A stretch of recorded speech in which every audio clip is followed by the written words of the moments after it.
All right. Good afternoon, everyone.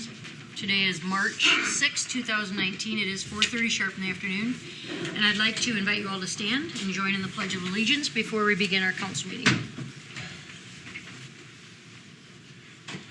I pledge allegiance to the flag of the United States of America and to the republic for which it stands, one nation, under God, indivisible, with liberty and justice for all.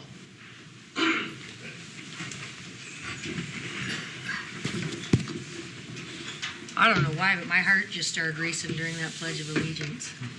All right, so let's take a roll call so we can begin our council meeting, please. Brad Hand. Here. Sean Brewster. Here. Pete Hamill. Here. Greg Gills. Here. Tom Eggers. Here. Thank you. First on the agenda is approval of the agenda, and I do not believe there are any changes or additions. So with that said, is there a motion to accept approval of the agenda? So move. Support. Taking my time. I don't retire until 4:35. May I have a roll call, please? Brewster. Aye. Hint. Aye. Hamill. Aye. Gills. Aye. Eggers. Aye. Thank you. At this time, even though it's not quite 4:35, it is time for us to transition. This is my last day as your mayor of Sheldon. And Brad Hint, our mayor pro tem, will be stepping in and taking over, and that's where my plaque went, my name badge. I guess before we make it official, I read a letter a couple weeks ago announcing my departure, my resignation, and I just want to say one more time, it's been nothing but an honor and a privilege to sit in this seat and serve in this capacity. I know I'm going to be at more council meetings, so I don't look at this as my last. It is the last as the mayor. So I thank the public for allowing me to serve in this seat and work alongside of all of you. So, Brad, are you ready before I get all sappy? I guess. All right. We do not have a gavel to switch over, but I have a key for my drawer. I emptied out my candy and my gum, but it is now. You may have my pens. Okay, thank you. If you would come down front with me. Oh, this is official. That's right.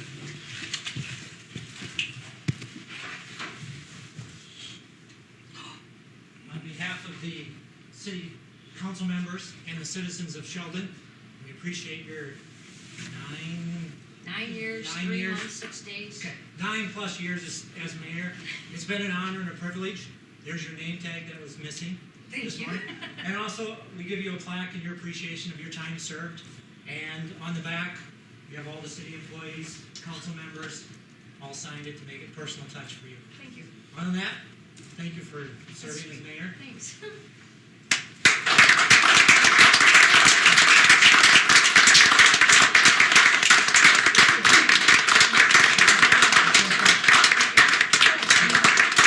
Thank you. Thank you, Pete. I have a few more minutes yet, so one moment. Thank you. I'll see you again soon. Thank you. Thanks. Thanks, Tom. Thank you for being such a nice reporter. That's all it's actually. I love you too. Todd, I love you very much. And now let's have a couple. All right. Thank you. Good luck, Brad. Thank you. And We've got a Thank you all. great group of people here. Yep. So, okay. Marv, you want to bring her the box? Oh, yeah. Hey, Marv. Marv, would you bring Tricia the box, please?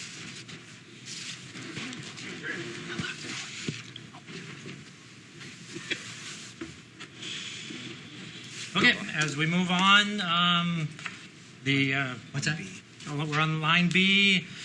Set consideration for the appointment of a mayoral, if I can spit that out, appointment and review application period. Kind of in the packet, we've kind of outlined, we're going to push the deadline back to March 28th for the letters of intent, and then we would have the appointment at the next council meeting of April 3, if I am correct, Sam? Okay. Is that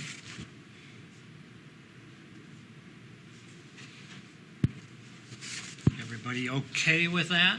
Let's do the Process? motion. Okay. We could have a We motion. need a motion to that effect. I would move that we adopt that as our dates. Okay. I can support that. Okay. Discussion, anybody? Roll call, please. Kent. Aye. Gills. Aye. Brewster. Aye. Hamel. Aye. Eggers. Aye. Okay, now we will have time for public comment, time set aside from the general public to discuss items not listed on the agenda. So if there's any comments, please step to the podium. If not, we'll move on. Whoop. Oh, go ahead, Bill. Bob, excuse me. Back on January 18th of 2018, I made a presentation to the council on behalf of our senior citizens. I passed out a copy to everyone at that time, so I'm not going to repeat. But I want to talk, number one, about my property taxes. Our property was built in 2004. And the first couple of years that you're doing the construction work, the taxes are left. So I advanced to 2006. And since from 2006 until this year, my property taxes have increased by 95%, from $100 a month to over $200 a month. Last January, I talked about the new $5.4 million event center, and at that time it was discussed and they didn't know for sure whether that thing was going to cash flow. For various reasons, apparently it is not cash flowing. At that time, I also talked about earlier contacts 9 years ago with Mid-America regarding the city building a wind energy towers and working out an agreement with them, a long-term agreement where they would purchase the power, and in return we would sign a long-term agreement with Mid-America on their providing their services. And at that time, Mid-America thought it would be a good idea. This had the possibility of generating some real dollars. The previous city manager looked into it, and I was told that the city did not have the borrowing power to proceed. Now, to me, this was a red flag. For what I have read, we are looking at a franchise fee from Mid-America and using TIF funds to pay for some long-range expenses. I'm just asking, but isn't this just another way of increasing taxes? I commend each of you for your commitment to your work for the city. I hope I'm wrong, but when it comes to the budget, it appears to me that you've got a tough job ahead. Thank you. Thank you, Bob. Any other? Kerwin?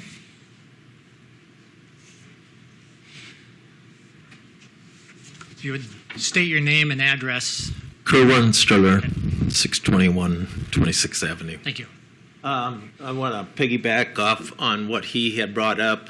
I checked on my property. I talked to the assessor just shortly, a little while ago, and they had said my last jump was $20,000 on just one property. Okay, and that backs into about an 8% raise in valuation, assessed valuation. So to me, that's like you already got an 8% raise in taxes, just riding that wave, if you will. And my point is, and now you want to do the 154 per thousand on top of that. Think I'm looking at maybe there's some budget cuts that need to be done or something like that. Something's got to happen for the common family in town here. It gets kind of expensive because all these costs get passed down the food chain, if you will. So I guess that's my point. You're already riding the reevaluation from the assessor every year, and then now you want to raise the change the tax levy for increased amounts, so that's what I had. Okay, thank you. Thanks, Carl. Any other public comments? Okay, if not, we'll move on to the consent agenda that's before us.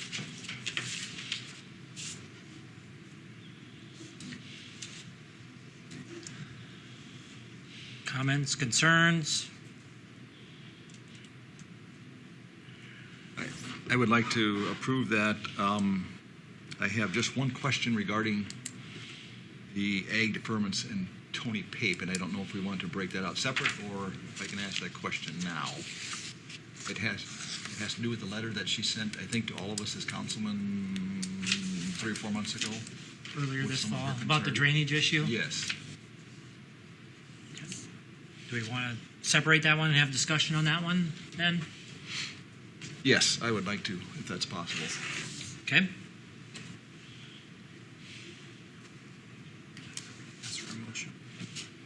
Need a motion to remove Tony's and from the. Well, from the- I'm making that as a motion. I would Yeah, okay, Approve the agenda sorry. with that breakout. Okay, Support. discussion, roll call. Brewster. Aye. Gills. Aye. Hamel. Aye. Hint. Aye. Eggers. Aye. Okay, now we'll do the ag deferment for Tony Pape. The reason I broke that out is because of that letter. I don't know if did it ever get addressed. I mean, I got the letter, but it never came up in discussion, and it kind of got put on the back shelf. And did anybody ever reply to her? Do we owe her that? Todd. I've had multiple conversations with Tony and Marlene. One as recently as 3 weeks ago. But the discussions I have is not giving them what they want, because I've told them the city is not intending upon cleaning that ditchway. I've conferred with Micah, and it's our belief that it is not the city of Sheldon's responsibility. So they're aware that that is my position anyway. Okay. So Todd, do they know whose responsibility we feel it is? And I told them it's theirs. Okay. All right. All right. That sparked the interest or my memory, and just wanted to see if we have responded to them that we owe them that. So Yeah. Not in writing, but verbally. I've Yes. spoke to them on the phone. So more than once. essentially, the ball is in their court again at this point. Yeah, and then my phone conversation with Tony just a few weeks ago, which they were still south Yes. for the winter, he said they would be responding. Okay. Very good. Thank you.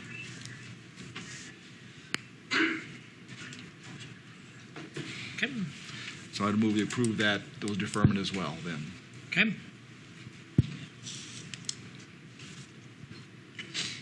I will second that. Discussion, roll call. Hamel. Aye. Eggers. Aye. Hint. Aye. Brewster. Aye. Gills. Aye. Okay, the next item under old business, consider approving the 2080 agreement with the city of Archer for ambulance service, and that agreement was in our packet.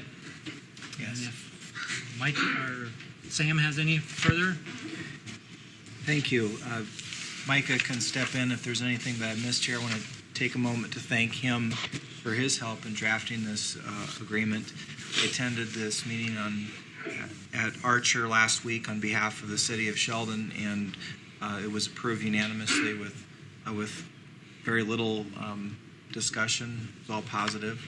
And one thing that was brought up would be how two ambulance calls or two ambulances being called would be handled, and it was agreed to not amend the agreement and delay things, but to simply put it in the minutes in the Archer meeting that would be counted as two calls. So I think we can proceed with approving this, and then it will go to Sanborn and Primgar, and then I will go ahead and file it with the Secretary of State's office after that.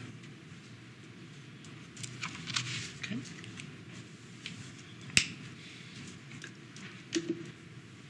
I would move we accept this 2088 agreement with the city of Archer. Second.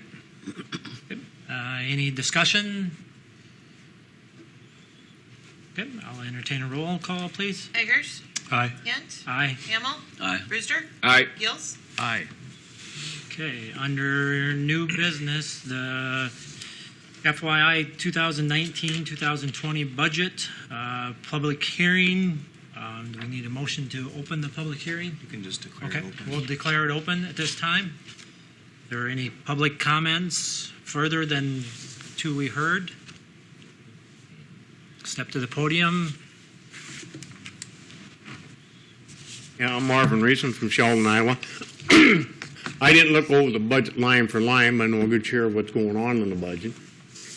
And look at the revenues. We heard about some of it tonight about the increases in taxes over years. My resident too went up sky high 7 years I was there. It went from 1,700, I think, to pay 2,400 now, whatever it is.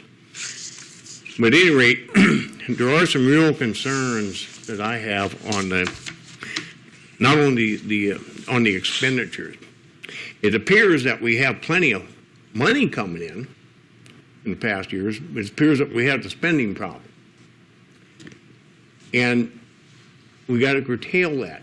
And some of the big ticket items I noticed, one it sticks out like a sore thumb, and that's the health insurance that we pay for employees.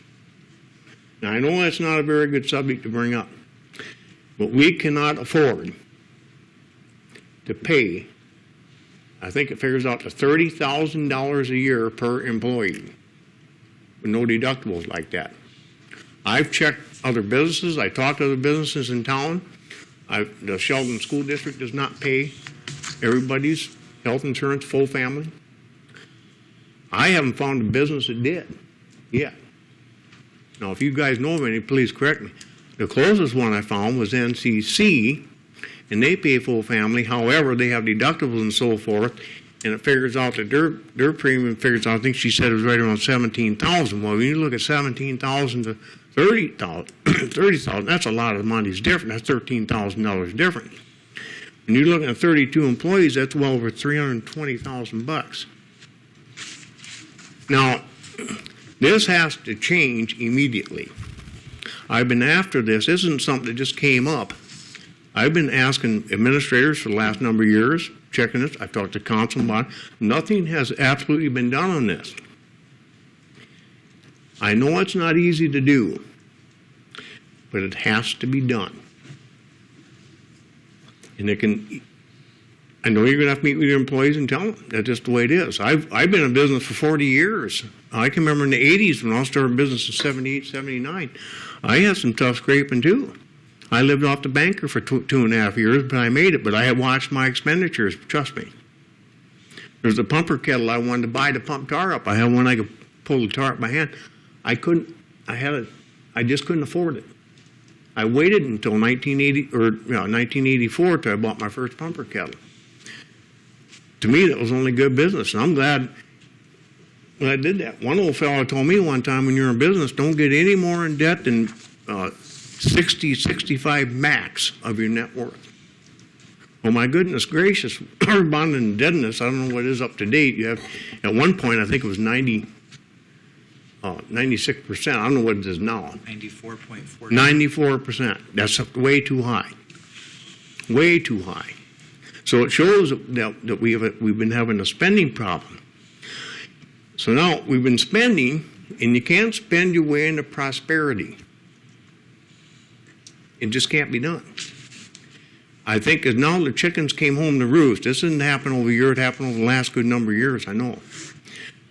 But this thing has got to, you're going to have to curtail, I think, this budget passing until you actually look at this thing. You can call the state. I know you can be done, ask for an extension, 30, 40 days to get this done, and look at this insurance thing to get a different policy, because we just simply can't afford this, guys. It can't be done.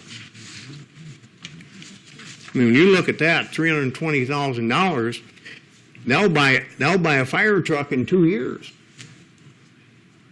You don't need another tax to buy more fire trucks when you got the money sitting there ready. It just doesn't figure it out.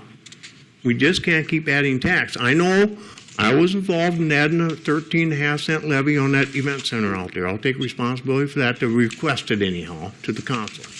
I think it was the only right thing to do. That should have been figured in to begin with, but it wasn't, so we had to add it on. Otherwise, that thing would be laying out in the landfill in 20 years, just like that swimming pool we had. There would be no money to fix things up. So I'm asking tonight to hold off on passing this budget thing, look at it again, see what you can do with this insurance thing, and get it down there where it's manageable.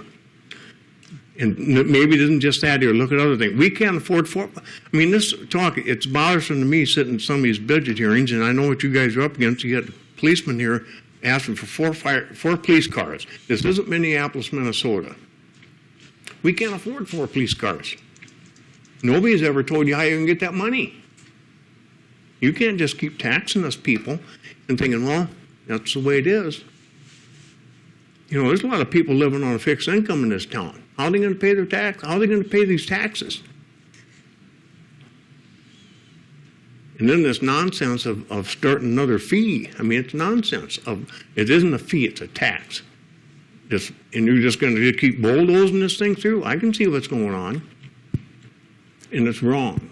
It's wrong to keep spending when you're not cutting it to speak of it all. Well, that's all I have to say for now, but I hope you consider that, okay? Thank you, Marv. And we have been looking into the insurance thing. I know Sam has been addressing some of that. July 1, our debt percentage will go down to 65.7% when we pay off a note from 2013. So that 95% will go down to 65. So just want Okay, to well, what about this insurance thing? You said you've been that's all I've been hearing about is you're checking on it. I'm tired of hearing checking on it. We're working on it. I've seen Sam need has some been help? investigating it. So that's How what long I'll are we tell going to you. investigate this thing? If you want to. Sure.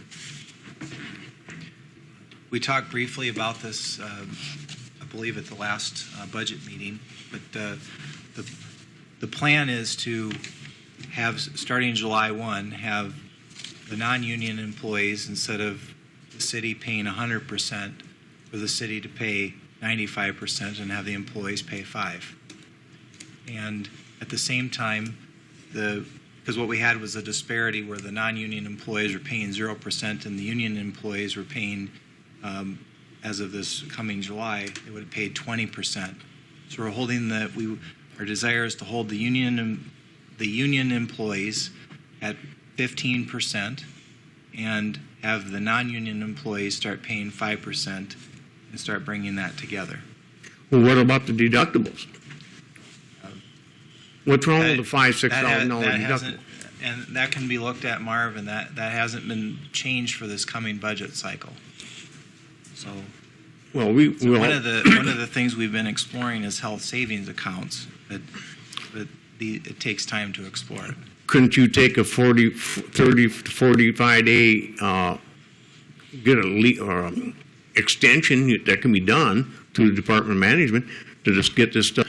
Number one, when you start talking 5% and 10%, that's virtually paying nothing. We got to get down to where we're paying the employees. I don't have a problem with that, paying the employees benefit, insurance. But we cannot afford to pay full family, Sam. We just can't do it. And then the deductibles is just, that's where we got to start immediately, and it can be done if you want to. It's whether you want to or not.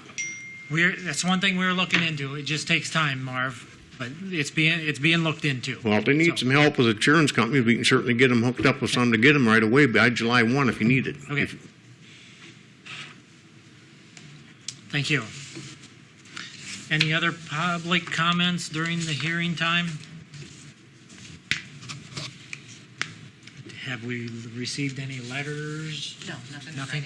Okay.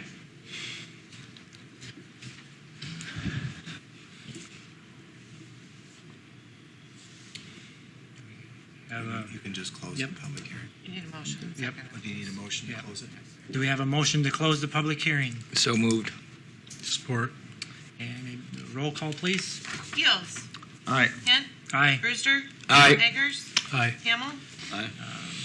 Next item is resolution approving an adoption of the 2019 and 2020 budget and certification of taxes.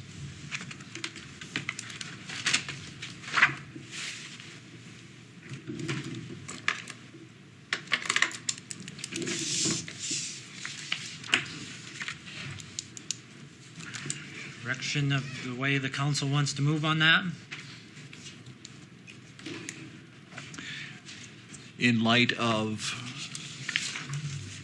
comments we've heard here tonight, and perhaps some of you have had phone calls or conversations with others in the community, I guess I'm wondering if it would be wise, I know it's going to put a strain on the office staff, but we wait a week. We meet in a week to discuss this further. Is this everything have we done everything we can? Have we done it? I mean, I feel we've given it due diligence, but in light of these concerns, I think maybe it would be wise to have one more meeting and just see if there's anything else we can do. I appreciate your comments for those of you that have come here tonight.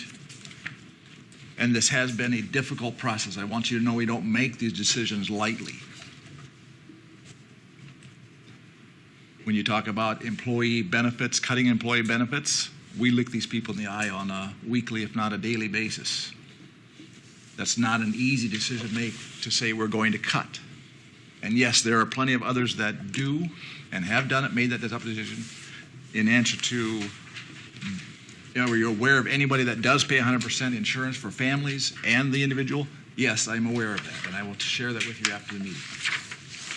But I think at this point, I would like to see us wait one more week and just go through it one more time if there's anything else we can do. If there's any tough decisions we have to make. That's something. What's the timeline we have for the state without an extension? March 15, I believe, is the deadline for the certification of the county auditor. Correct. That's why it would have to be next week. We can't push it off to 2 weeks from now.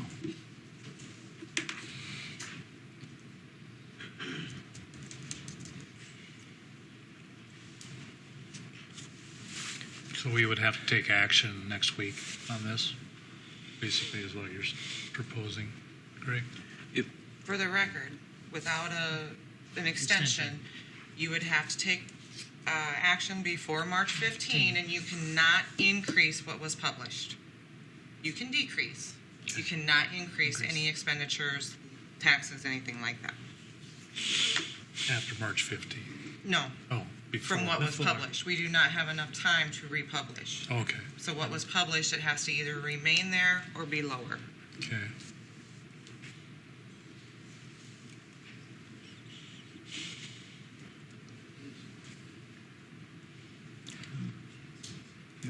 If we would meet again next week, would we then need a special council meeting to pass it? Yes. And could it be at that time? It would have to be. Yes, it would have to be.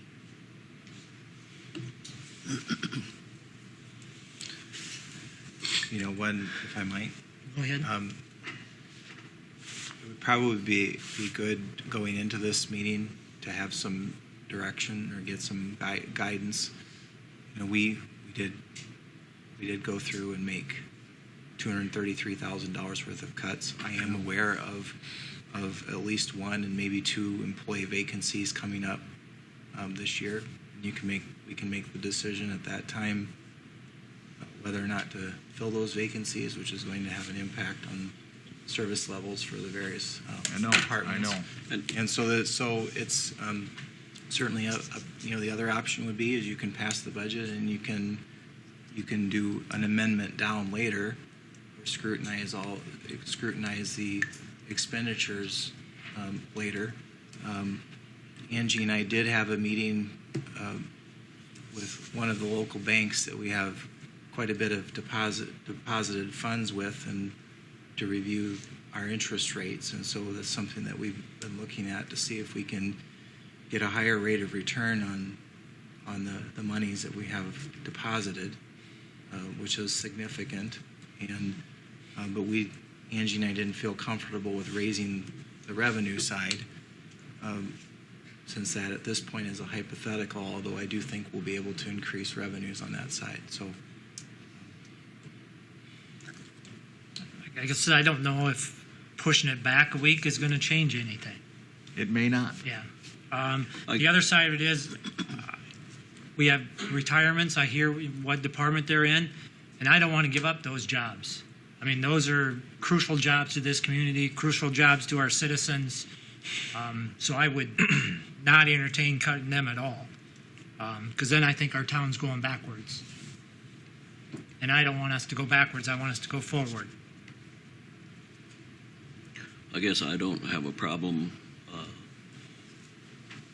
with more discussion. On the other hand, people need to know that we have already spent a number of hours and a couple of occasions going through all of this.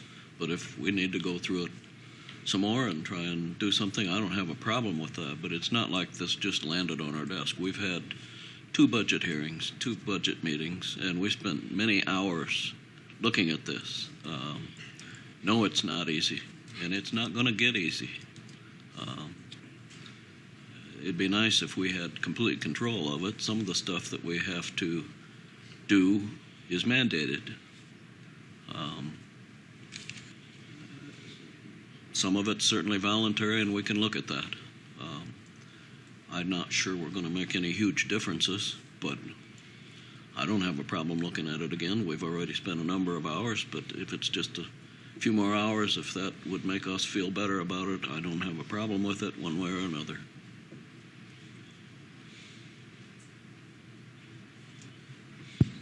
Then I'm going to move that we postpone this decision 1 week to Wednesday, a week from today, normal council time, 4:30 p.m. Begin with the discussion about any possible things. You know, is there any fat? When do we get into bone? What can we or can't we do? I mean, and that 13.5% levy is on the table at this point. I know you want that, but that's going to be on the table as well as everything else.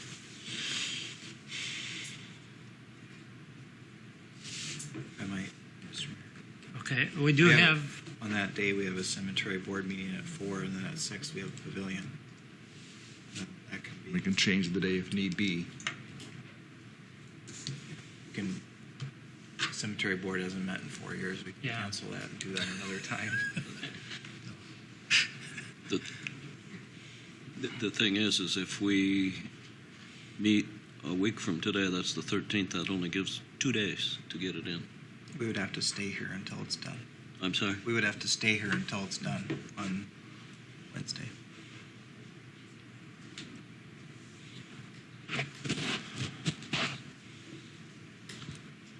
That doesn't work very well in your schedule. I can make it work. I won't be going to the pavilion meeting that night. Do that.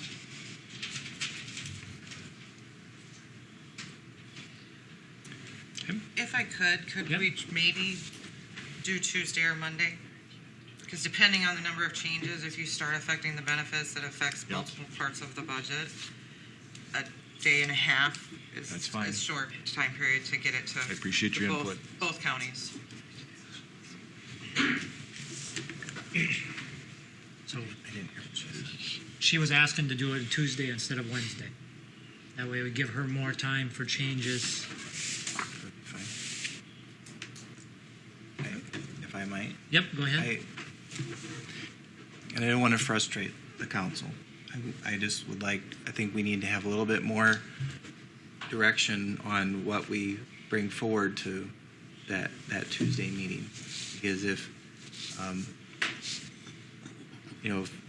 replacing employees or vacancies, is that on the table? Is the health insurance on the table? Do we look at is it fair to look at the revenue side, the interest? I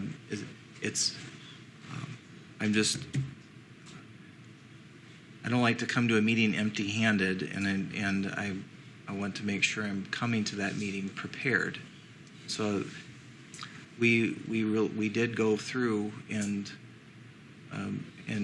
cut $233,000, and so I'm trying to get an idea of what we would be looking at. Is that a fair question? Yes. And as I stated earlier, it's all on the table, but you can't do all. I mean, obviously, some of it is fixed. You can't begin to change some of those. The interest increase, getting that nailed down. If we could count on an increase in revenue, great. That 13.5% levy, it isn't much, but it's something. I hesitate to look at the benefits, but I mean, I don't want to give it too broad because then that's going to be the next. That's going to encompass all of your time for the next 5 days trying to. So, Do have a comment about some of the benefits. Some of them we can't change because they're tied up in union contracts. yes, I realize. We can't change some of that.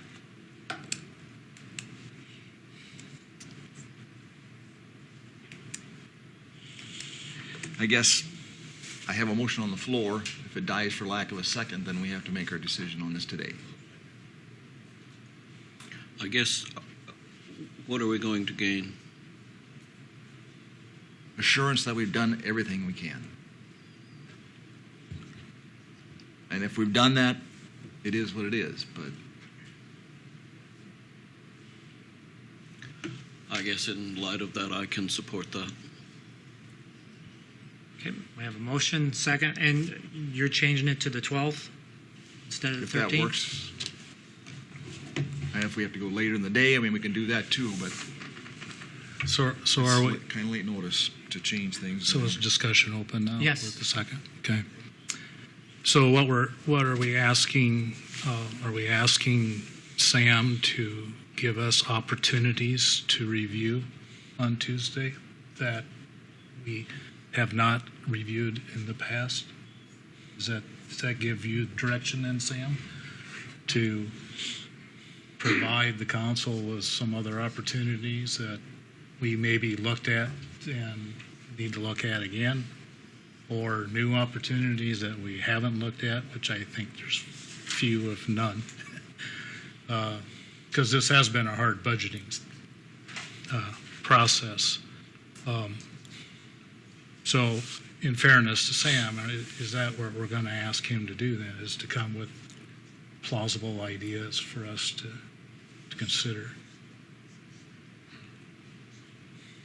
What's going to hurt the least, and what's the positive effect what's the effect in the end? Is it worth the cost? And I can't give you specifics in terms of that right at this point. If I had sit down with the budget in front of me, I could probably give you more direction, but right now, that's the best I can give you.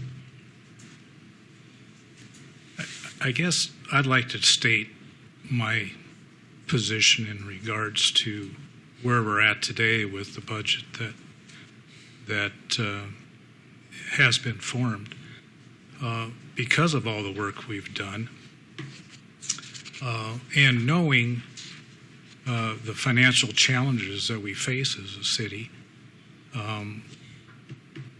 I think we've done a lot of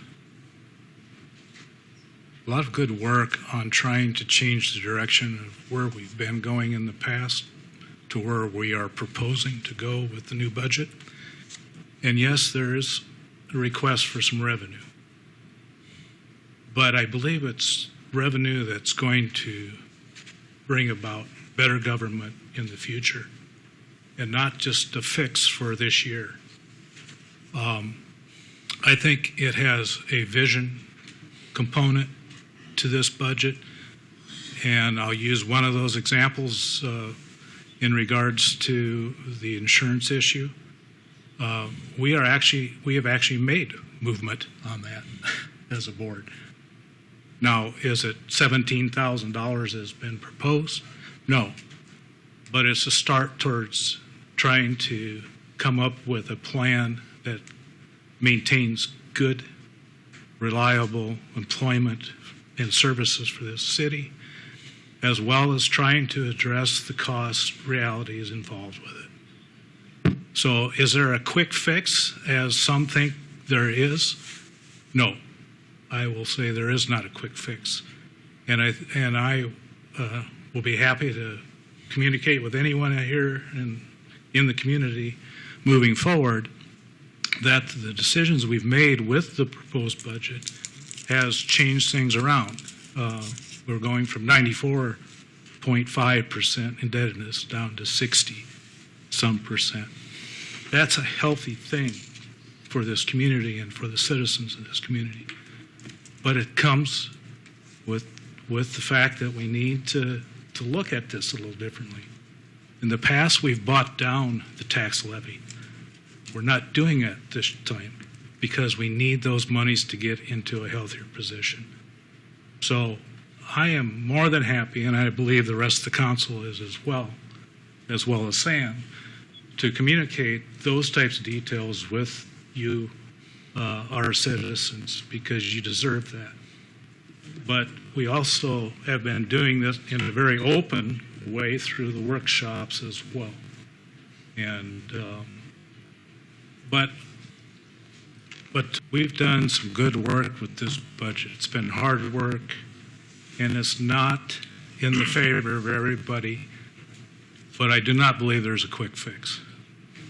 If we can cut $13,000 out of the budget, I don't think that's going to make a difference on what we have to. But I appreciate the comments. I appreciate the passion that you share with us. But I do also believe that we're doing good work. So with that, I'll quit. Thank you, Tom. Anything over on? I've spent hours at home going through this, and I just don't see where we're going to get in a week to cut out. I mean, it's not crazy spending.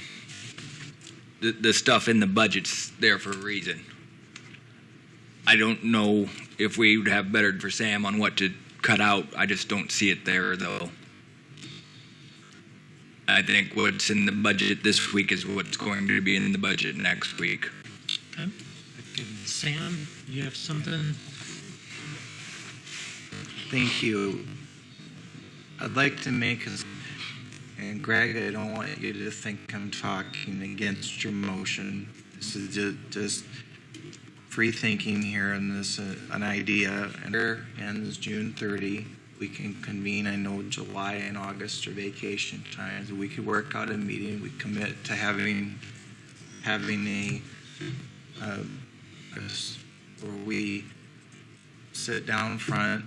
We're up here, and we have a full review of the fiscal year once it's finished, and how much money wasn't spent in the previous budget that rolls in. Angie's pretty conservative when she puts the budget in on the interest rate, so we can hopefully gain from the cash that the city has in our 4 local banks, and we can have and you can use that time to help set the tone for the discussion for the next budget that fall. That would be an idea, and I've seen that work. And we also have the right, you have the right as the council we can amend the budget down later or direct that we not spend certain funds. Just because it's budgeted doesn't mean it needs to be spent. So I wanted to throw that out there as an option. And I'd be willing to work with Angie to help set that up, and we can bring forward some dates here and bend the calendar.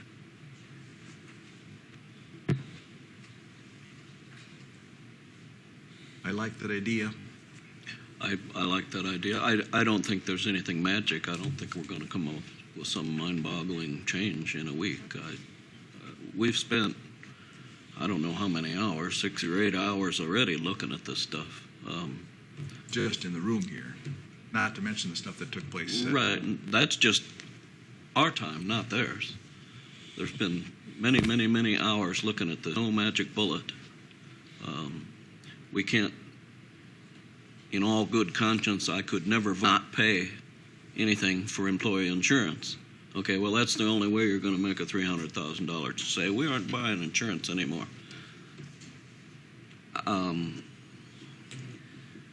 That's not going to happen, I don't think. And I don't think there's a magic bullet. I think that it's going to take some time and discussion. It'd be nice if there was something cut and dried, but I think in the 8 hours or whatever hours we've spent, we've had some good discussions, and we would have found those. I don't know that I like the idea of Sam to continue the discussion later on. I don't think we're going to find a magic bullet in 1 week. Without advocating for or against, I would remind you that we did change insurance carriers and reduced our insurance costs by $40,000. Yes, we did. And just as a reminder that did happen. Not saying it's enough, but it happened.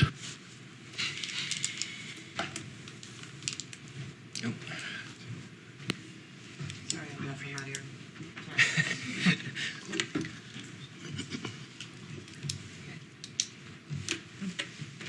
Any other discussion on the motion before us to have a special council meeting on March 12th at 4:30 p.m.?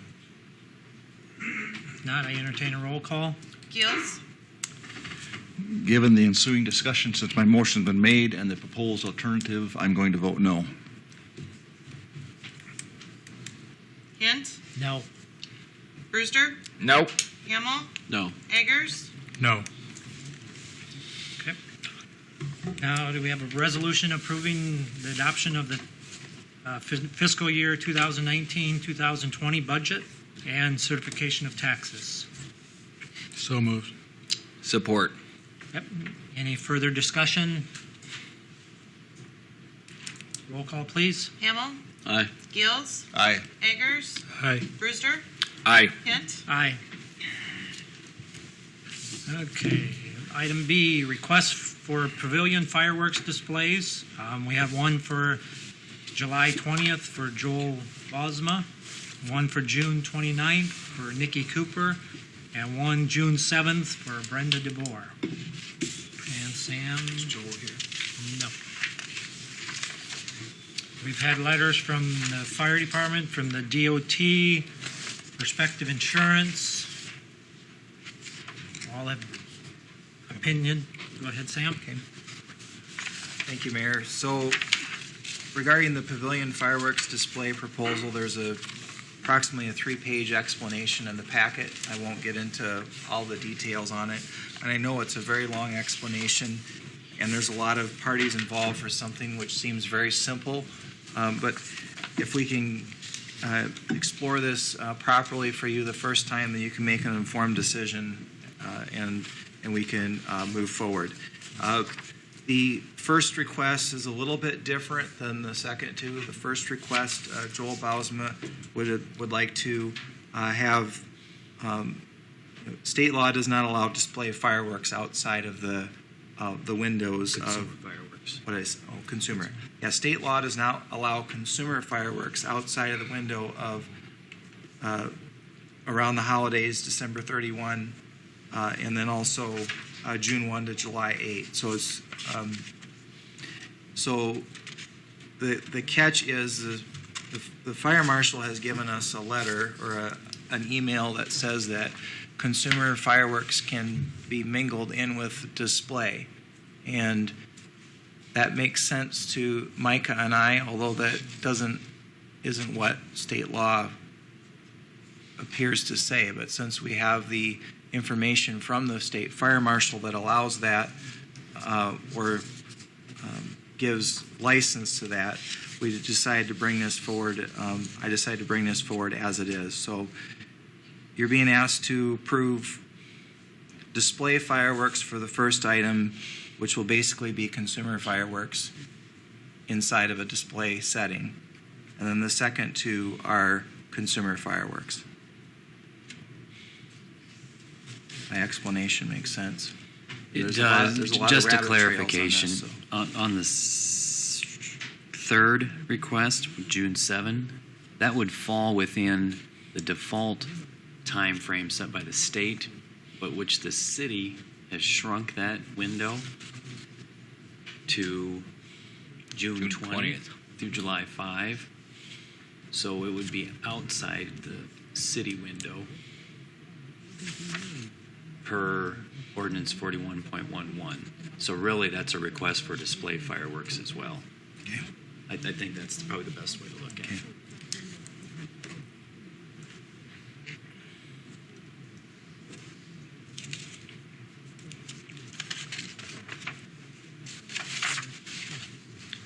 I might add one Yep, more go thing. ahead. The way ordinance is currently set up, the council needs to approve each request. So if there's additional requests that come forward, unless the ordinance is changed to delegate that authority to somewhere else, the council would need to approve additional, any future requests. I discussed with Angie this afternoon, we think you may get some complaints. There is somebody that has horses not too far away. Maybe some of the neighbors that have concerns. This hasn't been done before. You may want to allow these displays to proceed and then see if you want to allow it in the future. You could also amend the ordinance and delegate the authority in the future to the Pavilion Board of Directors.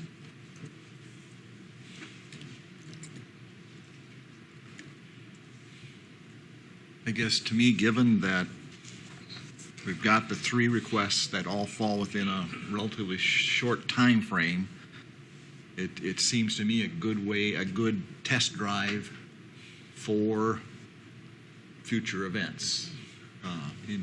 In some respects, it seemed like a good occasion to set off some fireworks, a wedding celebration. And if we can test drive for 3 days, three events over a little over a month-long period, might be worth our while. So I would vote or make a motion that we grant those requests, and at the end after the last one, we reevaluate to see if we want to continue in that practice or if we want to make some changes.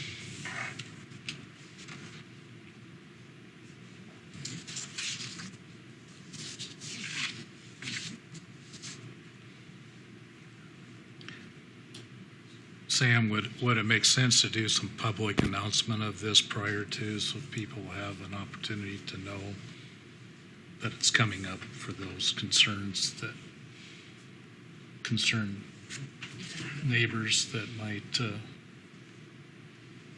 not to surprise them, but to let them know that this is coming forward? Would that be too far out of the norm? There's Because this really isn't a city-sanctioned deal, is it? I mean, they'd be shot off on city property. So it would. So that, in a sense, it would be city-sanctioned. So we and could make it's- a and public it's- announcement of it then. You know, there's one other event center in the area that I'm aware of, or that we're aware of, that allows fireworks. So it's a way for our event center to set itself apart from competition. And so it would be city sanctioned in that sense. There's two mitigating factors that can be considered. One is that management, we can encourage the shooting of the fireworks immediately after dusk instead of far after dusk. So that would be number one. Number two, this wouldn't be like a village display that lasts for quite a while. A wedding display would probably last 5 to 10 minutes tops. So I don't think it would be. I see that. Just finish. So I think those two factors would weigh in favor of, wouldn't have as much of an impact on the neighbors, but I'm sure there will be complaints, especially the one July 20, which will be 2 weeks after the 4th of July. I'm sure there will be complaints, and I would be prepared to help explain and field those complaints. I would like to add that the area around the pond is not a green space. It's tall grass, it's prairie grasses. It dies, it gets mowed, it gets baled. So it's not always in a live condition and has a greater opportunity for igniting itself. Yeah. That's the thing I was concerned is about weather. wind or if it's dry, who's going to say they can and can't do it? If you have a 30-mile-an-hour wind, they're still going to say we're going to light fireworks off because we got permission. So who's going to be the bad person at a 10-mile-an-hour wind or 15-mile wind say you're not going to light them off? Or if it's a dry season, the thing I also see is the neighbors to it. And I also concerned about the people that are shooting them off. And also there's a safety issue that goes with this. I don't feel comfortable letting anybody and everybody go out lighting fireworks off. It's a great idea, but I think one, we got to look at the safety side of it. Two, we got to look at the neighbors. And, so I don't feel comfortable with this. I shoot them off at the village, and we shoot off some bigger stuff, but even some of the small stuff is pretty dangerous. And who's going to clean up the mess after them? Because fireworks are messy. Who's going to go out and clean it up afterwards? They're going to walk away from it and be done. And we're going to have a mess out there that one of our employees is going to have to go clean up.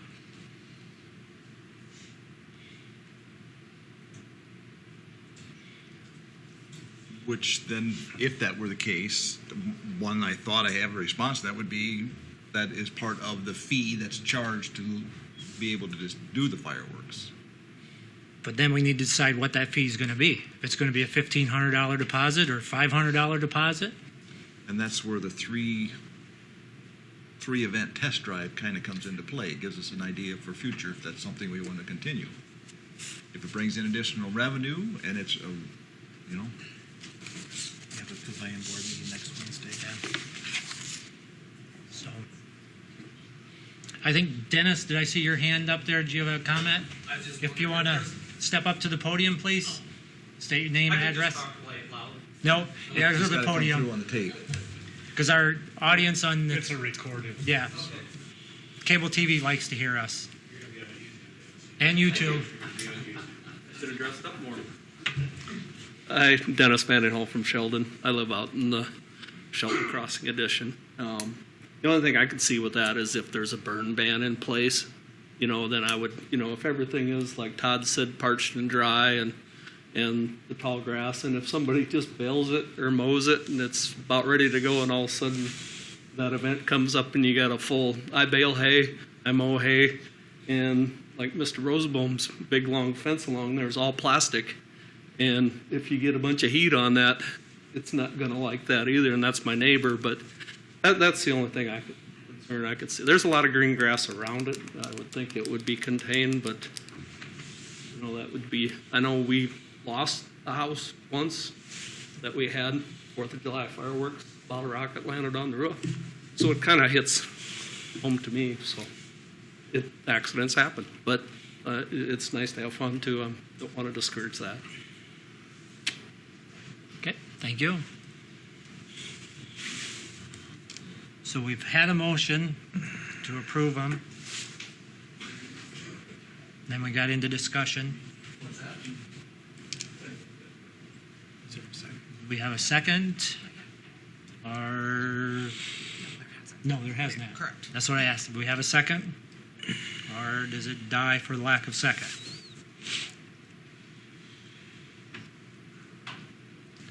Well, from what I'm hearing, I think there's some good questions that I think deserve some responsible answers to. Progressively, I'd like to see this be an option for the pavilion and the people who are celebrating at that facility. But I also think that we need to be fair to them and give them the specifics of what's going to be required and isn't going to be required. We need to know as a city what that cost looks like, and if we can answer those before taking action, then I'd be more in favor of tabling it until we have those answers. Yep, go ahead. One idea, Tom, that to take what you said a step further is that we have the Pavilion Board meeting next week, and one of the things that I could do is I could work with Pavilion Management to come up with an application form. And the application form would have the who's, what, when, where, why, and how long your display would be and what you would like to do, and then we can discuss it with the pavilion, and we can bring forward that application form for your consideration, and we can have that application form. I think I have enough information that I could help fill that out for these 3 events, but then you'd be able to define what the request is. And with the Pavilion Board meeting in only a week, I think we could have the Pavilion Board weigh in. The Pavilion Board did defer the decision before, but we have new board. There's been some new board members, and before the interest wasn't as high as it is now. So then they would provide a new recommendation or a revised recommendation back to the council. Yeah. Then? And the Pavilion Board may decide after discussing that they would rather not deal with it. I think that makes lots of sense, in my opinion. But Okay. Last time for a second. If not, I'll entertain that the motion dies due to lack of a second. I make the motion that we deny all 3 of them for safety concerns.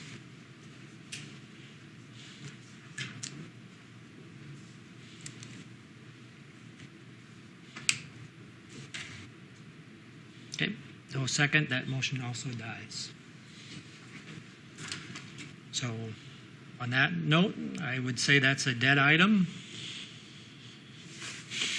And we'll move on to the next item, which would be the McCabe addition south of the city limits. First item on it is a public hearing on the plat of a minor subdivision. So at this time, we'll open the public hearing. If there are any concerns about the plat, now is the time to speak. We did receive 1 letter on that from Jerry Sauer. So, and that was presented to the council.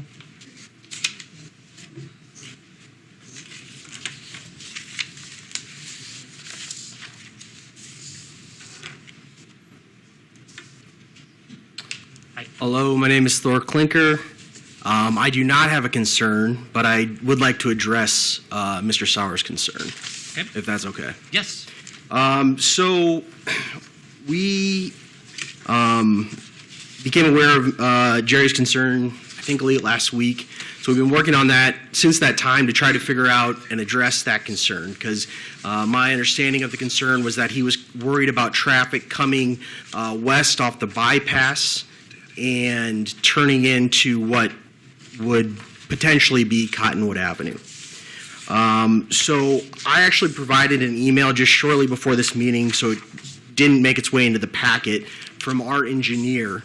But he has informed us that the stop length coming over that bypass is longer than the state DOT required minimums for stopping at 60 miles per hour, and obviously the speed limit is 55. Realistically, you may have some people going 60. So we feel that there's no safety concerns whatsoever in regards to Cottonwood Avenue and the turning off to the south when you're traveling west. That being said, additionally, there are no imminent plans to build Cottonwood Avenue. This plat came about because what is labeled Lot 2, there was some interested buyers in building a house out there. There's already one up. They wanted to be outside the city limits to avoid what we're doing right now. And so they basically asked us to carve out a piece and sell it to them. But we were unable to do so because the plat area is within the 1 mile radius of the city and does require a plat. Now, to the cities, to complement the city, they've been extremely helpful in helping us through the process, the minor plat process, kind of leading us and trying to work with us to figure out the best way to make this happen. And I've also looked over Mr. Sauer's counter proposals for, I think there was 3 of them in different ways that the plat could be platted, but it doesn't really work for our situation because, again, we're not really planning to sell any of these other lots except for Lot 2 and potentially Lot 1 at this time, which will not utilize Cottonwood Avenue. Mr. McCabe plans to farm the rest of that area until such a time, if that time ever comes, that someone would be interested in any of those other lots. So he would not want to have a strip of land that he would have to leave barren that would be his property that he'd be farming if Cottonwood Avenue were to run east and west. So that's the reason that we ran it north and south. Additionally, I'd like to point out that there is, your Planning and Zoning Committee did recommend that this plat be approved with a waiver of sidewalks until such a time as the property became annexed into the city. And they also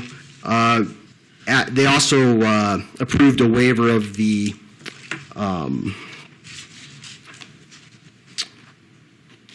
Plan and profile. The plan and profile requirement. Thank you, Micah.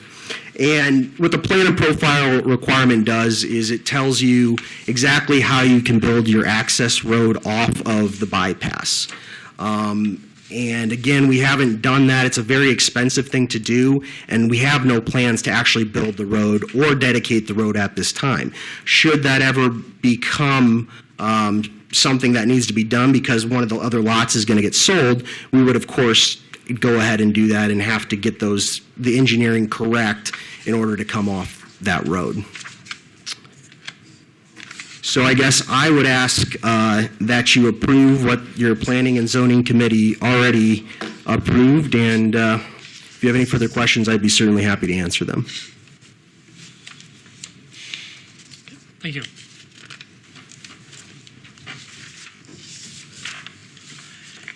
Any other public comments at this time?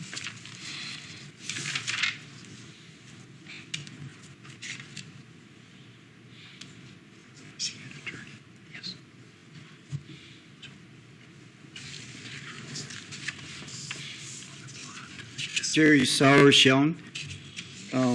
What direction you talking about? I'm talking to come from the east going west. Is that what you're talking about? That's what I'm talking about, traveling. Okay. They say that he does have those 2 lot road in there, and so you're going to have to come out there. You know. The whole plan of Cottonwood Avenue, eventually. But yeah, eventually, right. But it looks like it's a dangerous route.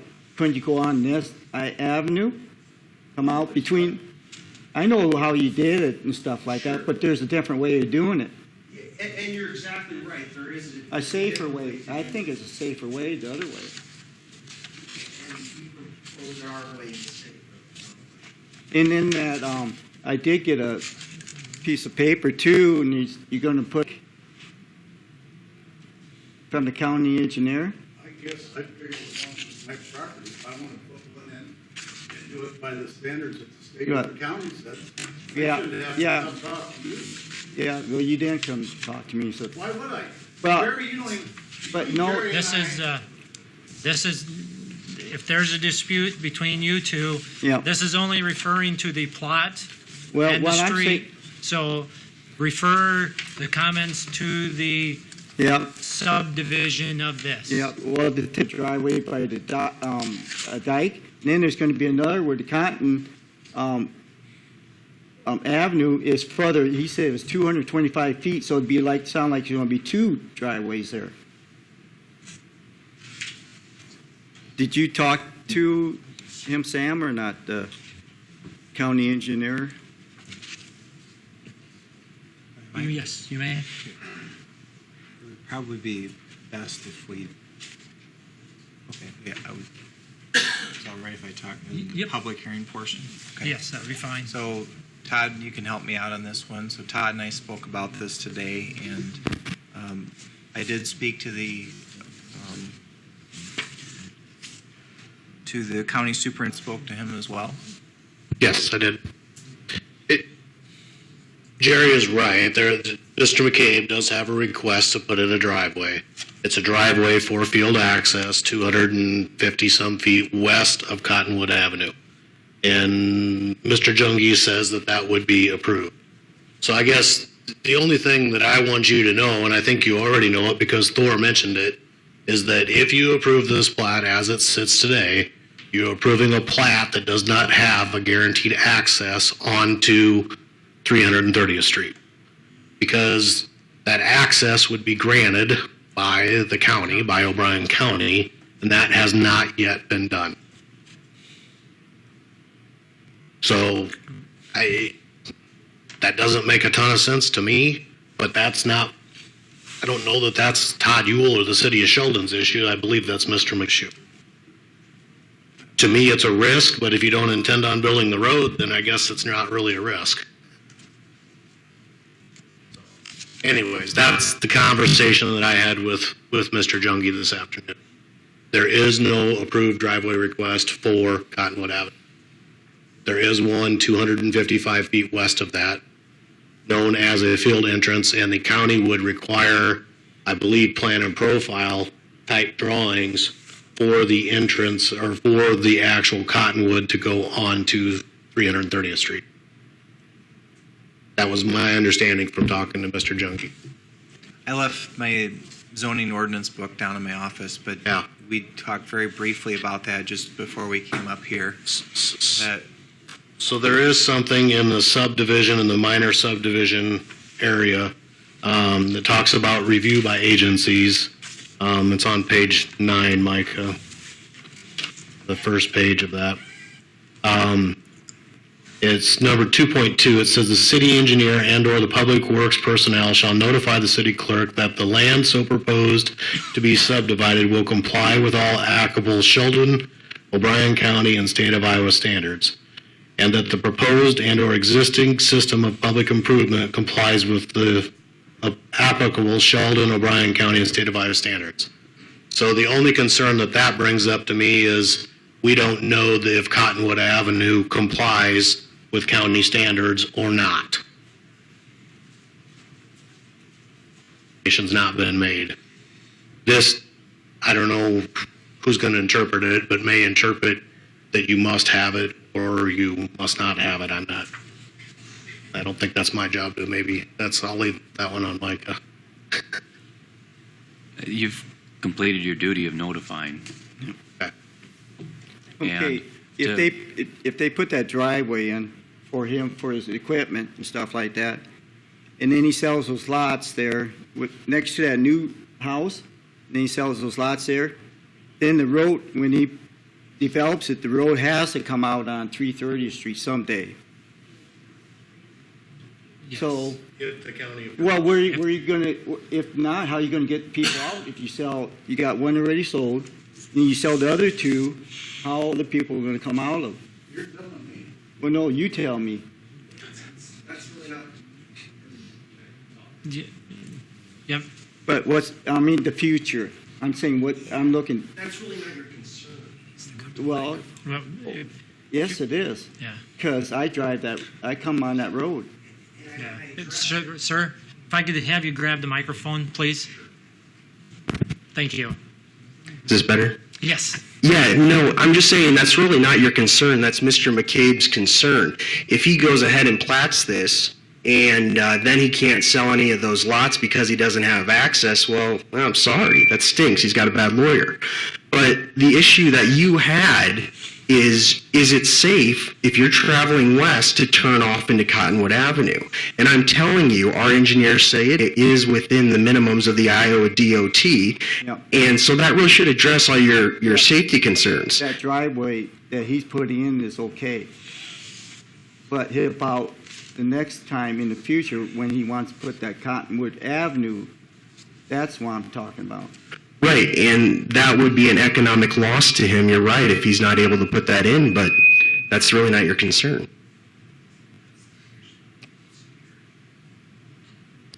Yes, but what happened is plotted out and he can develop it, then it's my concern. But you already got the lot sold, so he can't come out on this avenue at all. He has to come out that way. That's correct. So I'm trying to say, let's come out on this avenue right now and future. Right, but in the future, it's not Sheldon's concern, it's the county's concern whether they're going to allow him to come off of that road.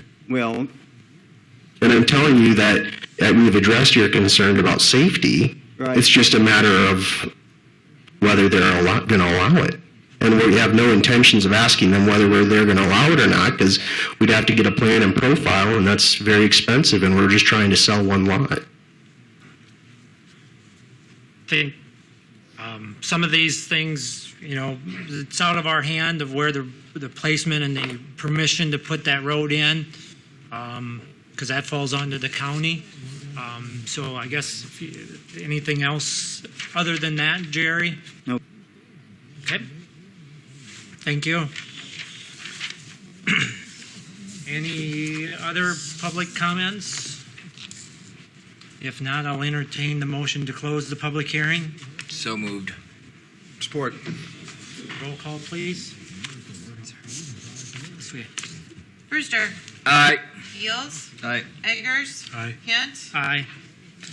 Okay, next item, consider Planning and Zoning Commission recommendation to approve plot and waive the plan and profile requirements and delay the sidewalk installation and annexation. Motion to approve.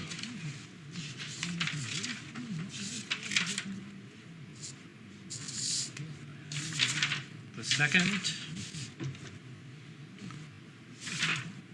I'll entertain that motion to second that. Any discussion? Mike? Yes. Mr. Mayor, I just want to make one comment, is that the Planning Commission did make their recommendation, and since that time, Todd and I had confirmed that there is not an affirmation that access can be granted for Cottonwood. And you may want to consider continuing the plat and approving the rezoning and come back and deal with the plat once you have affirmation from O'Brien County that they would grant that access. From my perspective, professionally speaking, is that approving a plat where a road is such a key component of it, even when it may not be put in right away, not being able to access B20 really negates the value of a large portion of the plat and the entire process. So it is best to resolve that per the city code so that it doesn't have to be cleaned up later.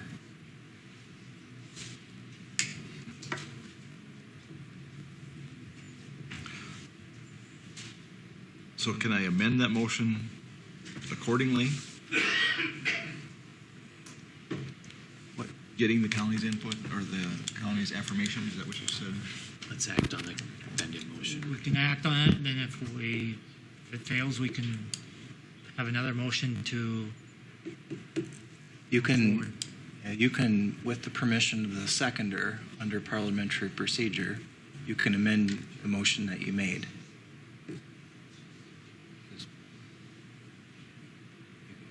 You can revise it with the permission of the seconder. Then I would like to amend that. I think that's the better way to do it, and I would support that as a second. Until we hear back from the county, then we can act on it. Yes?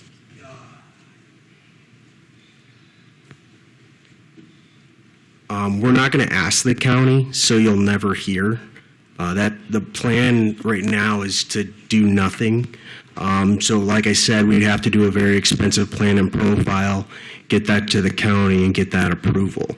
So if you go ahead and make that part of your motion, then there's a very good chance that this closing that is supposed to take place on March 15th won't happen, and the young family that is supposed to be building the place likely won't. So just be aware that that is kind of where we're at. But you are also asking us to approve this plat.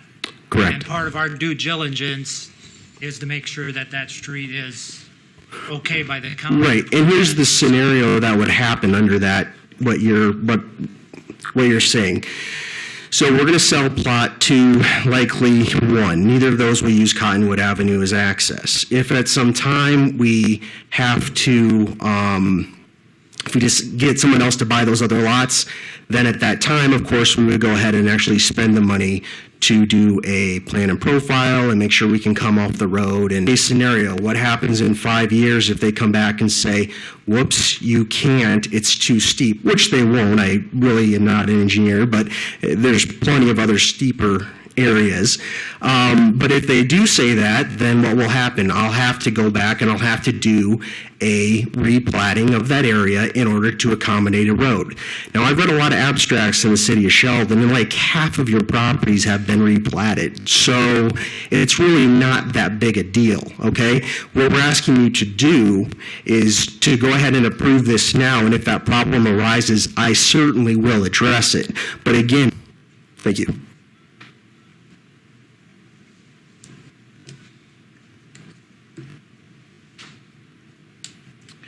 Had a motion, I guess we'll do roll call. Brewster. What is the exact motion going right now? Basically continues it until we have. Basically continues it. We're continuing until we hear back from the county on the access to Cottonwood Avenue to the blacktop.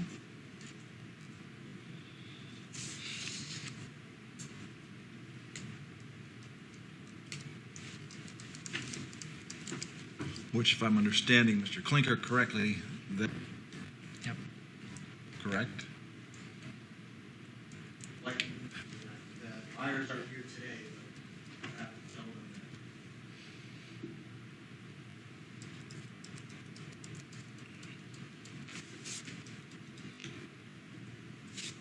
I don't want to kill the deal necessarily, but.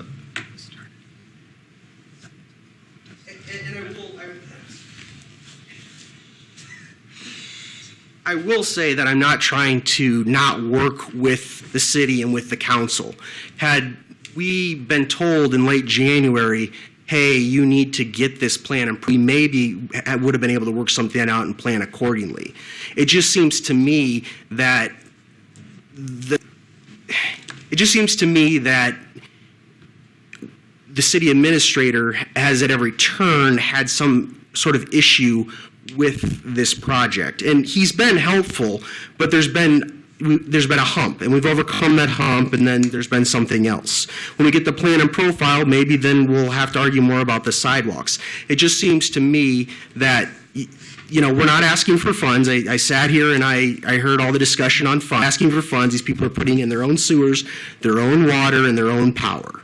All we're really wanting to do right now is sell a house and roll the dice that maybe we can sell some more lots later on. And if we can, I'll replat it and I'll fix it then, which we would have to do anyway if we were going to go ahead and just do a 3-lot subdivision like we originally were going to do.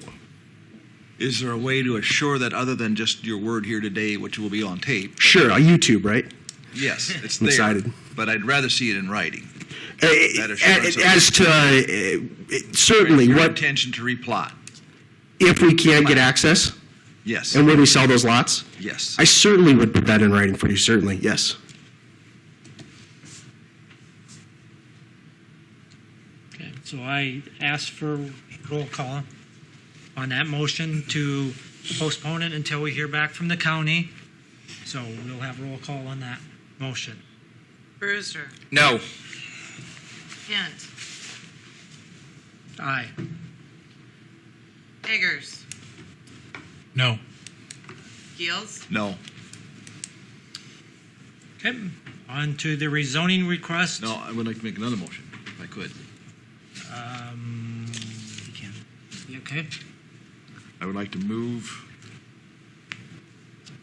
basically the same thing, what we were just talking about, pending a receipt in writing from Mr. Klinker, that replotting will take place, if necessary, at that point in time when more lots are developed. okay, so that was a motion. I have a second. Support. Okay, do we have discussion? May I say something? Yes. I think it's important that I say something for the record. Yes. I have a responsibility as a city manager to provide you information in which to make an informed decision. It is not my intent to go against the grain of a unanimous Planning Commission decision. It was since the Planning Commission's decision that Todd and I affirmed that there was not a connection from Cottonwood. You don't necessarily need a full plan and profile requirement to see if you can obtain access where Cottonwood would be. And that's the concern that I am obligated to bring to you. It's not me attempting to pull out stops to stop something. It's me bringing up additional information that was brought to Todd and my attention since the Planning Commission meeting. And I think it's very important that that be cleared up. I just wanted to mention that. Okay. I agree with that because you are the zoning person and we do have the jurisdiction under zoning. So I have a motion and I have a second from Tom. Any discussion? Can I ask a question, Mr. Klinker? Mr. Klinker, you, of course, as part of the minor subdivision process, if this plat is approved, have to record it with certain documents, including the approval that you would have gotten here and from planning and zoning, correct? I certainly can record whatever document about the replatting, if that's the question. Okay. And typically, if you do a subdivision, you dedicate to the public certain public lands, such as easements. In town, we would dedicate a public street, etc. Would you be willing to put in that resolution and certification of proceedings and similar paperwork that no ground is being dedicated to O'Brien County or the public whatsoever at this time, which in effect puts the public on notice that there is no actual street upon which someone could traverse, and it would show up in an abstract of record, which if someone's going to buy a lot from Mr. McCabe, they would then have constructive notice, if not actual notice, that notwithstanding what the plat says, there is no access. And so would you provide that additional protection? That was actually the plan, because we don't want that confusion either, because obviously Mr. McCabe is going to continue to farm where that potential street may one day go. So yeah, we were actually going to put in the dedication deed that we are not dedicating the street at this time, and that will appear, yes. Okay, thank you. Okay. Any further discussion on the council? If not, I entertain roll. Gills. Aye. Eggers. Aye. Hint. Aye. Brewster. Aye. Item D, rezoning request. First one is McCabe Addition rezoning. At this time, we'll open the public hearing. If there's any public comments, at this time, please step to the podium. If none, I will entertain the motion to close the public hearing.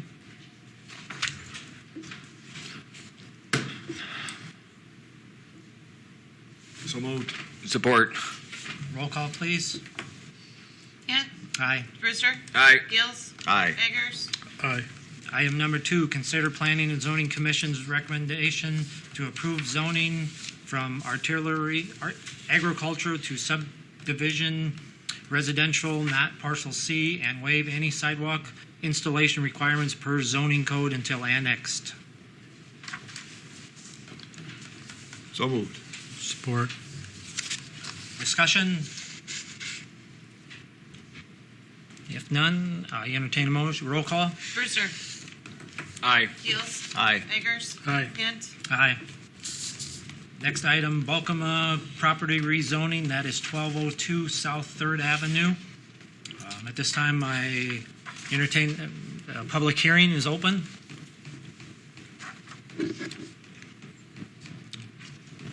Motion to close. Second. Roll call, please. Hint. Aye. Brewster. Aye. Eggers. Aye. Keels. Aye. I should say, we did not receive any complaints on either one. Correct. Okay. I forgot about that. Number 2, consider Planning and Zoning Commission's recommendation to rezone from multifamily residential to artillery commercial. So moved. Support. Any discussion? I entertain roll. Eggers. Aye. Keels. Aye. Brewster. Aye. Hint. Aye. Next item, resolution approving amendments and zoning ordinances. And we had those in our packets, I believe. It's approving the amendments. Oh, okay, it's approving the amendments today to the zoning ordinance. I'll make the motion to approve those. Support. Discussion? Roll call? Keels. Aye. Brewster. Aye. Hint. Aye. Eggers. Aye.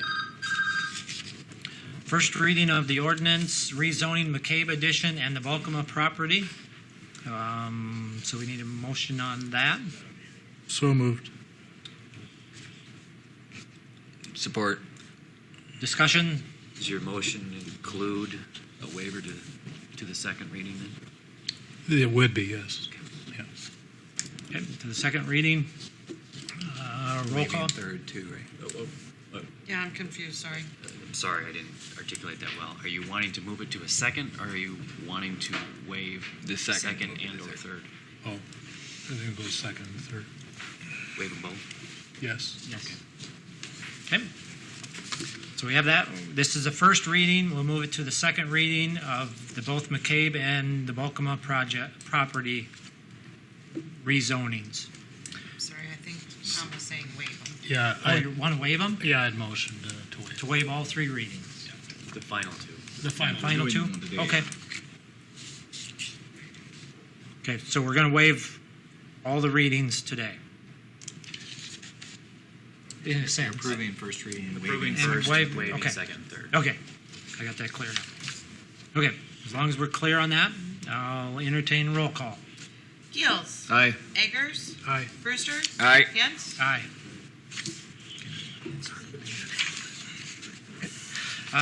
Item E, setting time and date for a public hearing on the submittal of a community facilities, a CDBG application on behalf of the Village Northwest. This is just basically to help the village with a funding campaign for an addition, I believe, correct? Yep, and we would set the set hearing for March 20. March 20th at 4:30 p.m. So moved. Okay. I'll second that. Roll call, please. Keels. Aye. Brewster. Aye. Eggers. Aye. Hint. Aye. City Manager's report? Yes, thank you, Mayor. So 2 weeks ago in my packet, I mentioned, in my report, I mentioned some concern that had been raised regarding some of our downtown buildings. I did receive 2 complaints on Friday the 1st, and Mike and I are working through those issues with the complainants and also the building owners and the property manager. Just wanted to update you on that. Okay. The rest of my report speaks for itself. See you, Tom. Okay. Lyle? Todd? Sean? I'm good. Greg? Anybody else? Okay, the comments are done.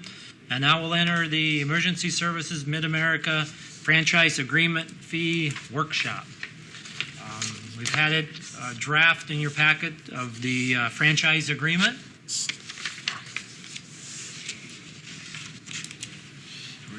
tables for that?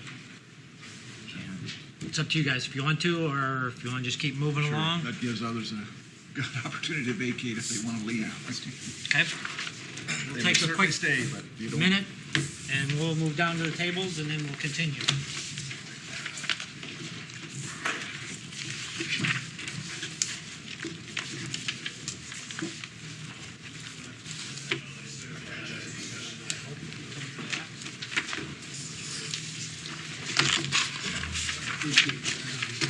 And yours as well.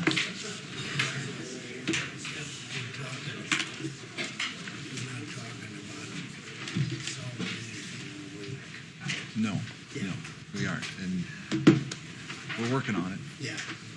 One bite at a time. That's how you eat an elephant. That's a good kind of discussion about the maintenance. You're welcome to sit in on it and learn about how this maintenance fee thing would be. The emergency services personnel are going to be here as well as Mid-American representatives. Music? Oh, handout. All I have is, and there are handout there, the agenda. I'll show you. I don't know. It's limited information. This is what we'll be discussing. Those are the topics of discussion.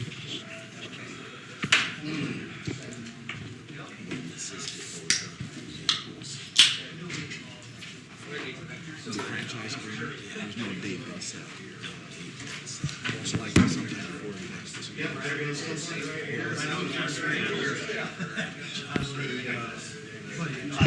Right here, it's wait. I had to put on all of them because I don't designate whose they are. It's free, we're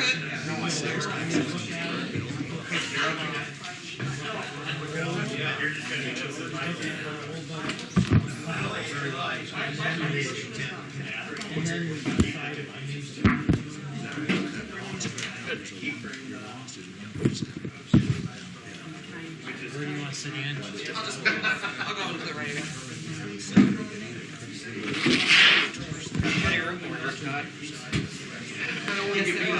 I just thought, we waste a lot of time, and then all of a sudden tomorrow we're like, well, it's only gonna affect 10 people,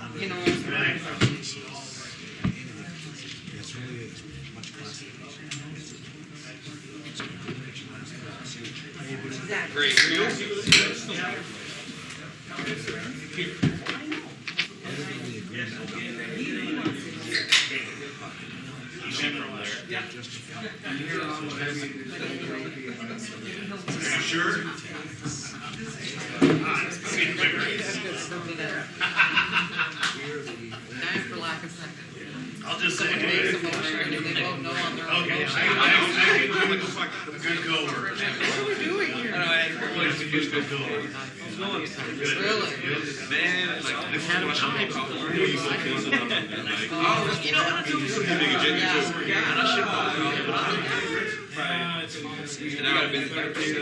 Well, it's just been a busy day already. Nah, I usually talk about like unless it's like a break-in thing, like maintainer,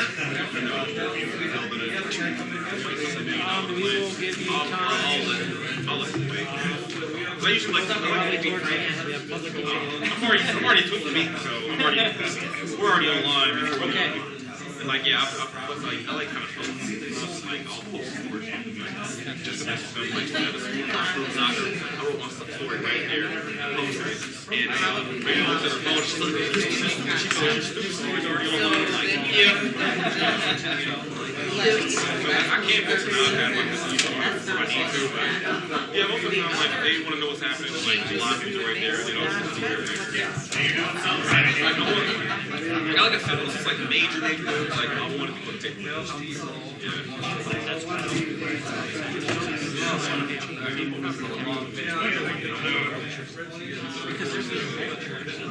our services. They don't want to live in town, but yet they're going to use our services. They're going to use our fire truck. And I can tell you 9 times out of 10. Until the county gets till 9.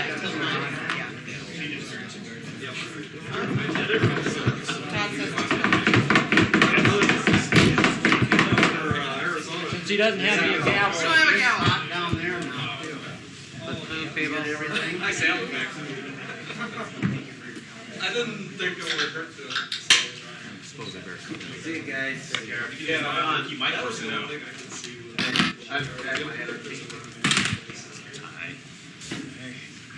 Test one, I'm two, not even gonna test try one, to two. transcribe what you Hey, said. Dennis. I can explain it. All right. Apparently not.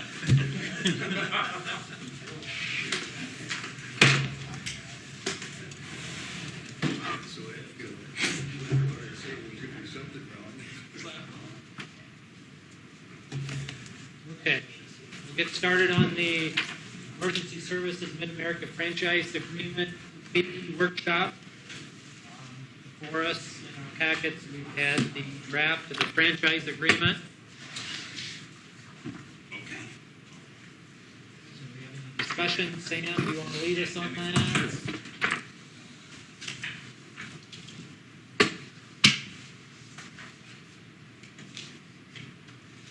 In your packets are the draft agreements. They're basically the same as what's in the folder. Mark, does the folder include the sample ones, or does it include the updated? The ones I just gave you, That I sent you. the ones in front of you, Sam, are all the new versions. The new one. Oh, excellent. Do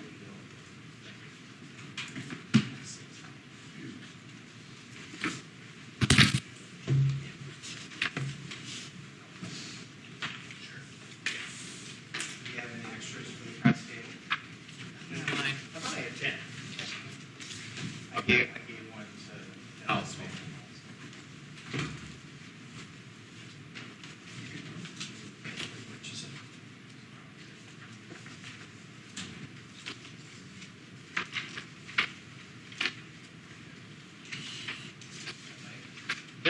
Okay, so in the packet, if you pull out the ordinances, and it's also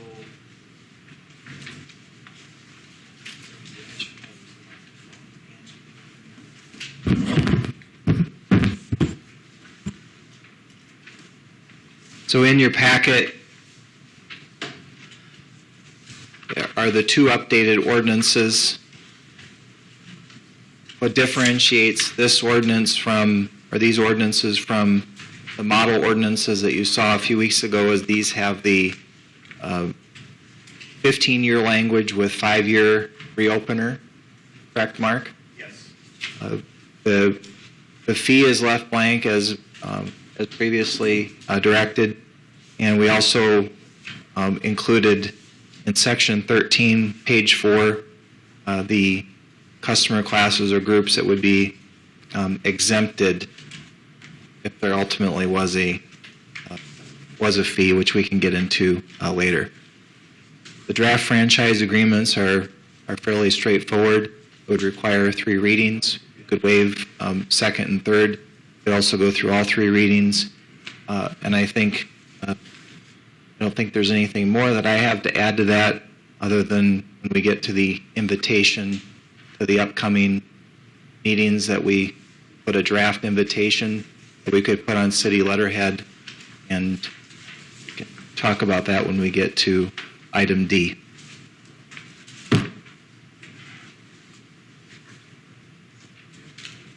Any discussion on the draft franchise agreement? I do have one on the resolution. Is that part of this franchise agreement, or is that come up later? This is a resolution where the revenue purpose statement. Yeah. Okay, that'll be next. Okay.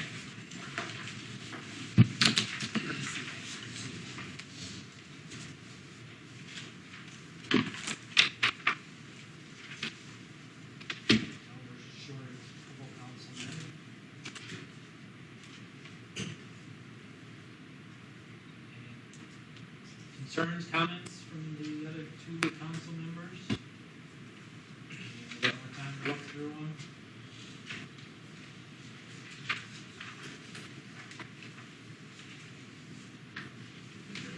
Discussed it pretty much in. Pretty much in it, yep. Trust our city attorney, because let's see,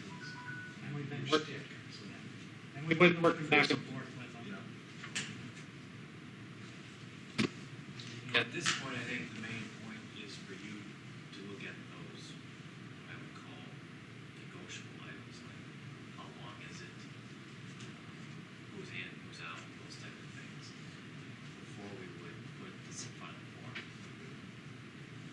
course, make sure it's legally up to some.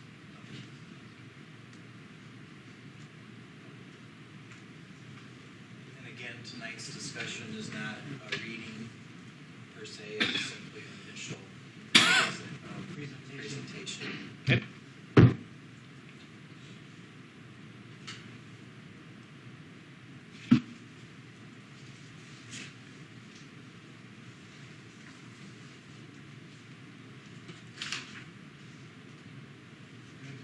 Greg? Yeah. Okay. Next is recapping of emergency services needs. We talked about that at the last workshop we had, and I believe Sam updated some of the items that we cut. And that's in the final numbers here. These updated. So basically, per year, we need, if I read this summary right, we need $443,800 per year to fund our emergency services. If I might. Yep. I think it's important to note that I did not remove from the list anything that had been approved in the council adopted capital improvements plan December. There was some discussion last time about the fire training facility that is in this. What was removed is the East Side Fire Station and several other items. The entire list of removed items is the last page of this handout. You guys have that? I think I put a copy over there. If not, I'll get you one. And this is, again, this is the projection of what the emergency services looked into, what they would need over the next 15 years. It's a projection. And we need some way to fund these services if we want to keep what we have moving forward, or do we want to go backwards? That's the key.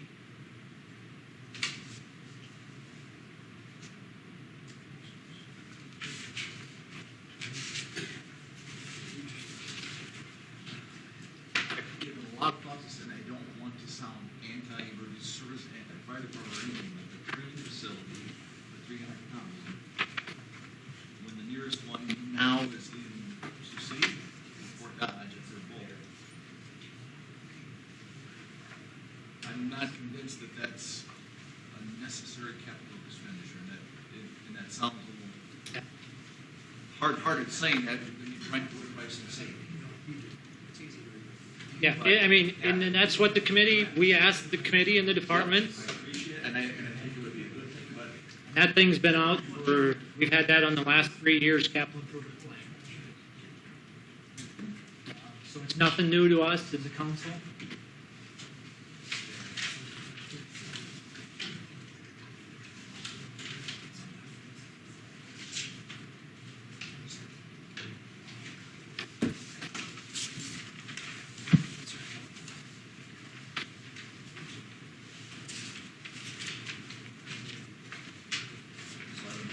next step is, but I commented on the update on this. The idea is to get an idea of what your needs are.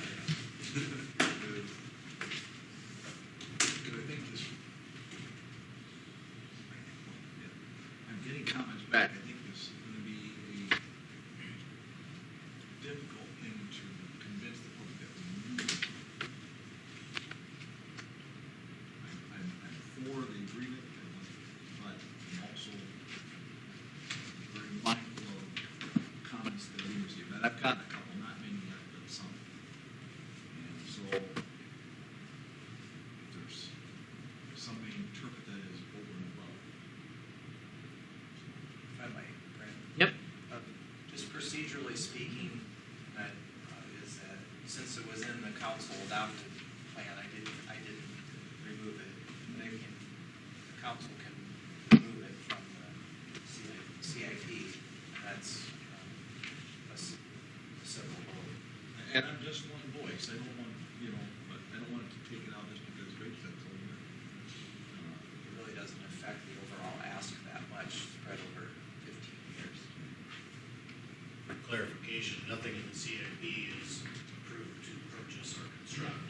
Right. And nothing in this list is approved to purchase or construct. Right, but these things have a way of getting out into the community, and it's immediately negative because you're asking for stuff you otherwise would never do.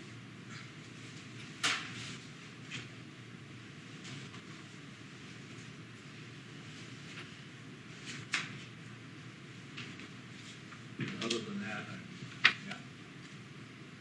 It's as good a plan as any as far as, trying to determine some type of a concrete number to move forward with. This is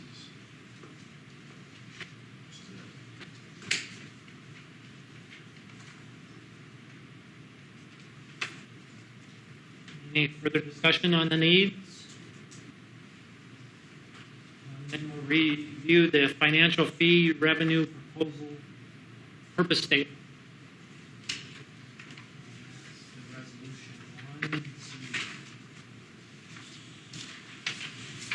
The only concern I have with it, if we're going out and telling people we're going to use it for emergency services, for police, fire, ambulance, EMA, then I think this needs to say that.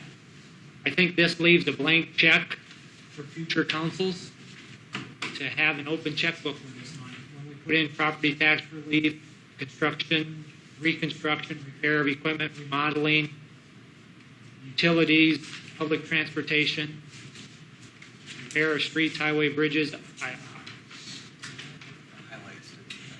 I think we're just leaving a blank check for future councils. I think we need to narrow that down so it's for needs for emergency services if we're going to do it. Because that's what we're telling people we're going to use this money for. And I think we need to put it in the resolution that that's what it's used for. So you're looking at the second page. Yep. For public safety, including equipping of fire, police, emergency services. Yep. And that's where it would end. Yep. Yes. First of all, I apologize because the draft is actually in the package has a highlighted. What I had, it didn't print No. for these. But what I had highlighted was public safety, including the equipping, and then went after the semicolon to include property tax relief, so that you could address the issues created by not having the 1% local option anymore. You need to keep that in there, otherwise, keep the property tax relief part in there, otherwise you run into issues on the other side of the equation, since you're no longer collecting that 1% local option. And I also included that last clause of and acquisition of real estate needed for such purposes. Everything else in between was gone. That makes sense, Greg? Yes. Okay. I mean, and does that speak to Brad's point then? It seems that it would. Yes, then I think it would. For the record, I think that's a terrible idea. Instead of Brad's point of you're giving them the checkbook, I think you're hampering future councils. I think you're disallowing them the opportunity to look at a budget, determine where needs are, and then appropriate money to those needs. But that's my opinion. But we're also telling the people that's what we're using our money for. You're telling the people that that's today's need. What's the need 20 years from now?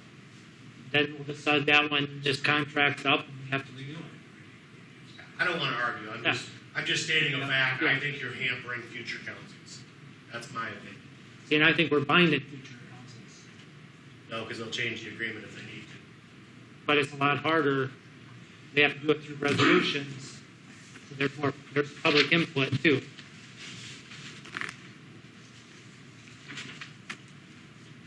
I see your point, but I think we're using this as a tool for emergency services funding. And so I think we need to stick to that.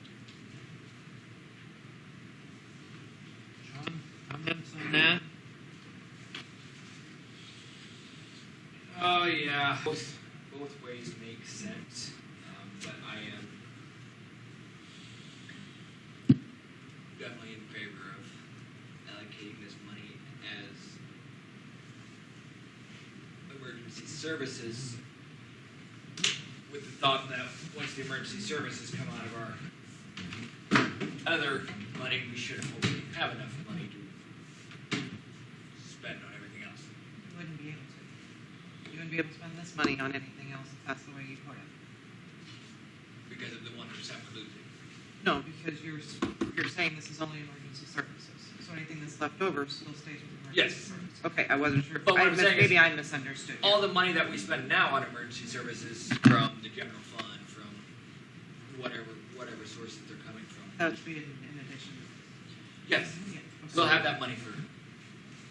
Currently, loss is structured with a fairly broad purpose statement, correct? No. Does it say that community betterment? 62.5% is Yes. community betterment. So haven't you used that in times that you needed to have some flexibility to address need? It would come from loss and maybe there was. That's how we're funding the emergency services next year. Yep. So it has allowed for some of that flexibility. Yeah. And with the franchise fee, you lose, or that pot shrinks. And so that pot that you're using to try to address needs that aren't foreseen, et cetera, there's less there to do those type of things. Correct. Just making sure I understand.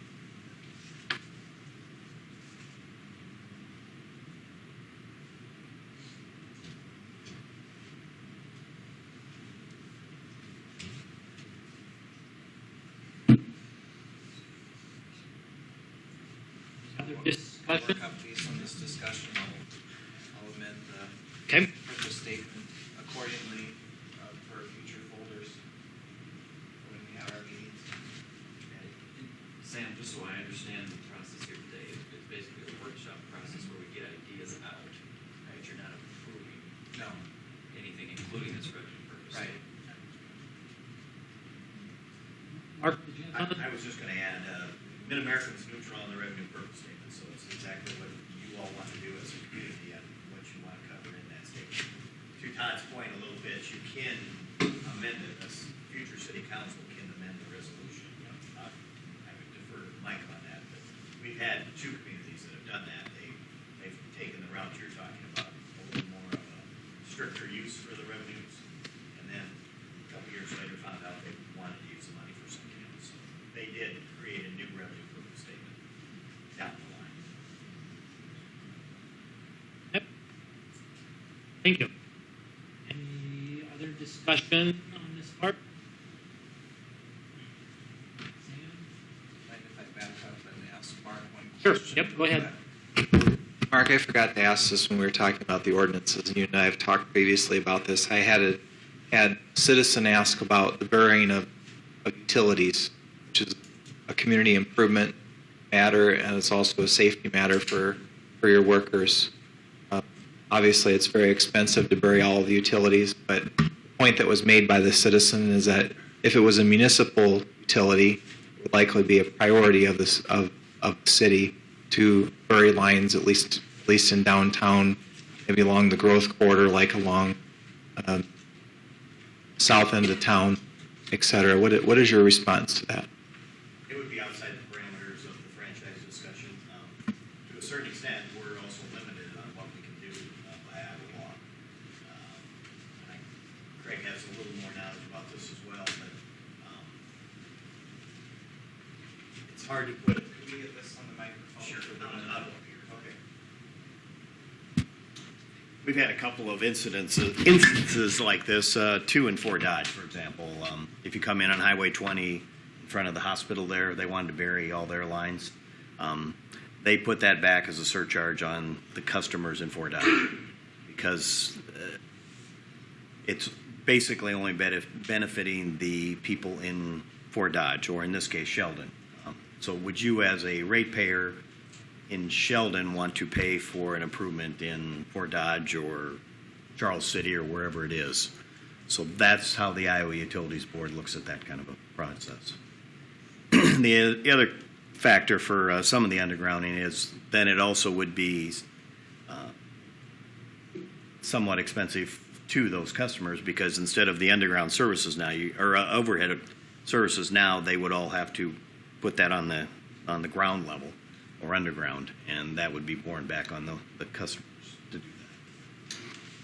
Craig, am I covering basically the high points? Pretty much.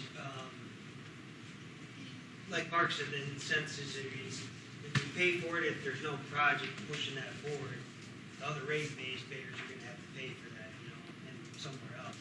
But if there's a project, say we're doing, that we've done before, say a new business comes in, and part of that project requires us to maybe bury something, the Iowa Utility Board allows us through your net revenue from that new business to go towards that construction project. So if it would all fit in, say, a project, there's chances you can bury something. But just to go out and say, I want to bury this section of line, that's in the tariff. It doesn't allow us to just go do that because it would be spread across the other rate-based payers. So if that makes sense.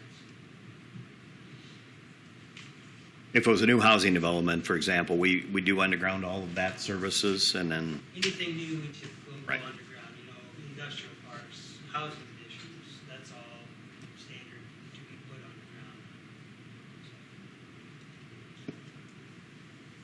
I don't know if I answered your question, but that might not be the answer you wanted, but that's what we're looking at. Other discussion from staff, council? Yep. Now I'll take public engagement. So if any public has comments, step up to the podium. State your name, address. Howard Bauman, 1521 Pine Street. About 2 hours ago, I made a pledge to that flag there and to the republic for which it stands. And in there, there's taxation with representation.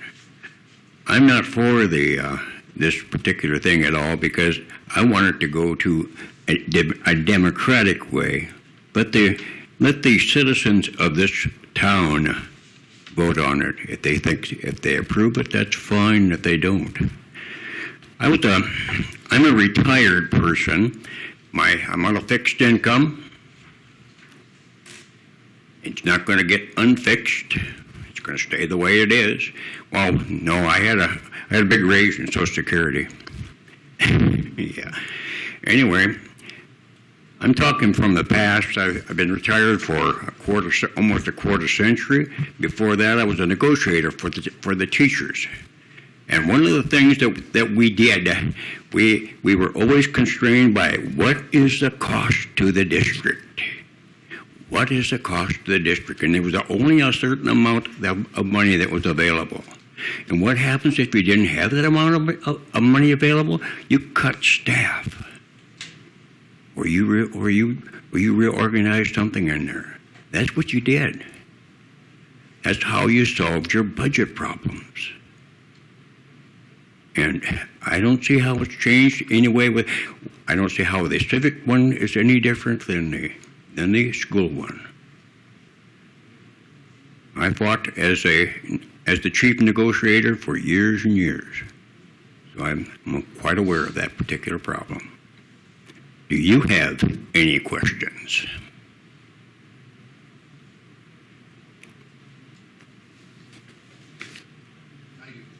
In that process, for meeting budget, you also had what happens in terms of large capital outlays.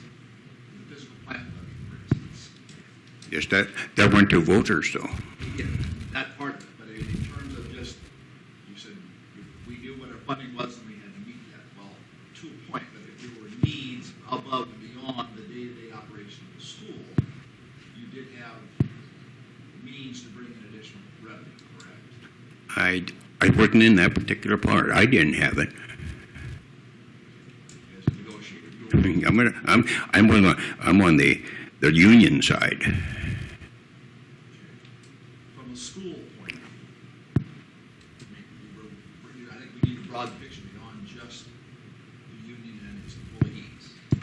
school board's point of view, and meeting the needs of the school, you had additional options available. There probably were, but I wasn't aware of them. We were given a certain amount that we could negotiate for. That was it.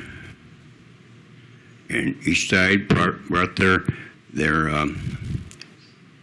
sides to it, and we came to a decision. If it didn't come to that, it eventually goes into arbitration, and it was compulsory arbitration. Went through that too. Any other questions? Thank you, Harvey.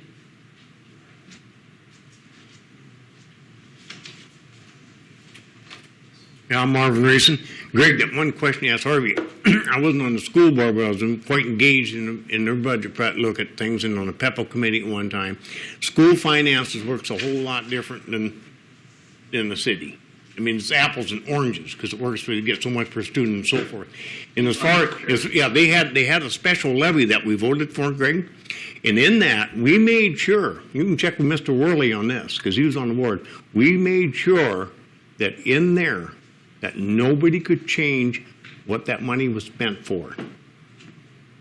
No way for that period of time could they change that to what that money was used for, like Brett was indicating. And that brings up the subject of what's wrong with this whole process. Number one, we really don't need it if you take care of the budget the right way. Now, I know you don't want to take care of some of that, but we can take care of this other ways. We don't need any more revenue. We used to buy police cars and fire trucks and everything else right out of our tax dollars. Now we're buying it with everything else. We're buying it with ambulance funds, for crying out loud. But our taxes didn't go down because of it. So they took that money and spent it for something else. And you got to look at the history. The sales tax money is virtually gone. We had a whole lot more sales tax coming in than we projected, but what happened to it? They found other places just to plain spend it in the past. That's what, when it should be going towards tax relief or something like that. When it started out, a certain amount was property tax relief, and after that they forgot about the property tax relief and started spending. But getting back to this Mid-America thing, we don't need it. It's no money in Mid-America's pocket, other than it closes the door from this city to ever go municipally. And I don't want to hear this thing that door is closed. You don't know that. And not only that, when you have a resolution, I've heard that in the past for so many years. Oh, you can't hold another council what another council did. That is a bunch of baloney. It's called integrity. You should, when something's done, it's called integrity. You should uphold what the people wanted to do it back then. And that's part of the whole problem. That's what they did. That's what happened with the ambulance fund. I thought the money was getting spent for all ambulances, but they bought garage doors for the police department one year. That wasn't the intention. They just did it. They laughed at you. You mentioned something, they just brushed you off. That wasn't right. And furthermore, what's the percentage that they want to charge in this end? Franchise? Yep. That's been left blank this time. Well, it's been left blank. There was talk of 3%, is that correct? If I read in the papers, there was some talk of 3%, and then backing off and pennies would be 2%, whatever. All right. One thing that the public hasn't heard yet, unless I missed it when I was gone a short time, there is a time, I think you got to give 2 years, you can go a little more within a 24-month period, isn't that true? I think I read that in the information I had at one time. You can raise it. So if it's 3%, the council 5 years from now could say, well, we want another 2%, so we're going to add that on. They could have a hearing, that's just a rubber stamp here, but we do not have the option to bring that back to a vote by the public again, I can tell you that. And that's what part of it, that's exactly what's going to happen. I think that's exactly what's getting planned here. They wanted the full 5%. They seen that's not going to happen. They back it off to 3%, knowing that the 1 cent sales tax comes off to at least 2%. And I'll guarantee you, it'll be right back to the well for 2%, and we're not going to have anything to say about it. That's what happens. And not only that, we don't need it. We haven't seen anything. I've heard they were talking industrial fees and so forth, weren't they, in residential and commercial, whatever the case is. Have they figured it out yet, Sam? Have they talked about different fees, rates for commercial? We haven't gotten into the rates. You haven't got into that. Well, Part of it was to have the discussion on the meetings. okay. And the narrative. Okay. Well, when you figure out a fee schedule, figure out one with one in there for people living on a single income, on a fixed income. You know, I mean, this is how ridiculous it gets. Those things are only for the benefit of one person. That's a person that's going to be getting the franchise. Although it may not be money, but slamming the door or not. And for the city, obviously, for more revenue. It is definitely a revenue thing. We can still buy fire trucks and ambulances. Ambulance takes the money now. Lots of it. It's just how it all gets spent. Property tax has been going up, up, up. There's no reason. You've just bought a fire truck. What would be the need for more money for a fire truck? We just bought a fire truck. We borrowed money for it. How are you going to pay that money back? With taxes, right? Am I correct on that? No. Was that the plan? No. The loan is being paid back with the ambulance transfer money. Like it has been for the last 20 years. The emergency depreciation money is how that loan is being paid. Well, you should have been paying for that out of tax dollars because that was never meant to be. That was never meant to be to buy fire trucks out of ambulance money. It was meant to be. We can still buy fire trucks. We can buy it out of the taxes, and that's what we're going to have to pay for. Marv, the council back then, when they decided they were in the ambulance business and did transfers, they said anytime the ambulance goes out of town on a transfer, that money would get set into a pot, and that would buy emergency services, vehicles, and equipment. And that's what it's been buying for the last 20-some years. It's been buying ambulances, fire trucks, and stuff for the emergency services. It's doing what it's supposed to be doing. Now it's just running out of funds. The fire truck we bought 20 years ago that we were replacing was $365,000. Okay. Now the fire truck we're replacing that 20 years later is $565,000. Okay. Okay, Brad. But listen. I'm just telling you. Oh, I'm just telling you. It was reported. It was also said at one time, and it's true. The fire department has been very diligent over the 20 years of setting. At least they thought it was happening. Setting $25,000 aside for a new fire truck. Well, they need a new fire truck. They come and ask, and all of a sudden the money isn't there. Now the money went somewhere. The money went somewhere. It's spent on other stuff. And it was tax dollars, Brad. That's where that money got. That money went somewhere else. Whether it be $600,000 ball diamonds or whatever else they bought. I mean, we can't be feed to death. It's taxation is what it is. It's a tax, and it's wrong. Mark, a couple comments. You've come here different times. You threw out the words integrity. And then You bet. And you threw out the word, and not long after that you mentioned your plant scheme. I want you to know that this process I have done my level best as a citizen, as a councilman who represents the citizens of this community, to do this in a way that is done well and does reflect the integrity that I live by. Then call it what it is. 20 fingers, and you always have this accusation that there's something going on here under the table that you're not aware of. We sat, Greg. Listen here, Greg. We sat right there. You listen to me now. I've taken enough from you, enough of the accusations. If you want to have a conversation, a decent conversation, come to the table and have a decent conversation. You always come with an agenda, and that agenda is you're doing something under the table. This is an advantage for Mid-America. Well, it finally came out tonight when Brad himself said it, when he wanted to put limits on it, and you got one city personnel sitting right there saying you're restricting. And what was the council's response? That is wrong. What was the response? Well, I'll tell you What was the council's response? We never heard your vote yet. We'll be hearing the whole vote. What was the response? I heard what he said. It's not going to be a vote tonight. What was the response? Well, I heard Brad say he was for plain, just using it for emergency equipment. I heard And another what one, was you my said, response? seen that, yours And what was my response? was somewhat the same way, somewhat. Sean's here was for both ways. He played the political end and played both ends. There it is. It is. Well, what else? You can't be for both. You can't be for both. You lose credibility. Well, I'll tell you what, you don't have to tell me Hold about on. credibility, because I'm not the one Hold on. overspending here. I have the table. Okay. I've asked you to calm down and get into an argument here against each other. We're here for the public input. I think heard it.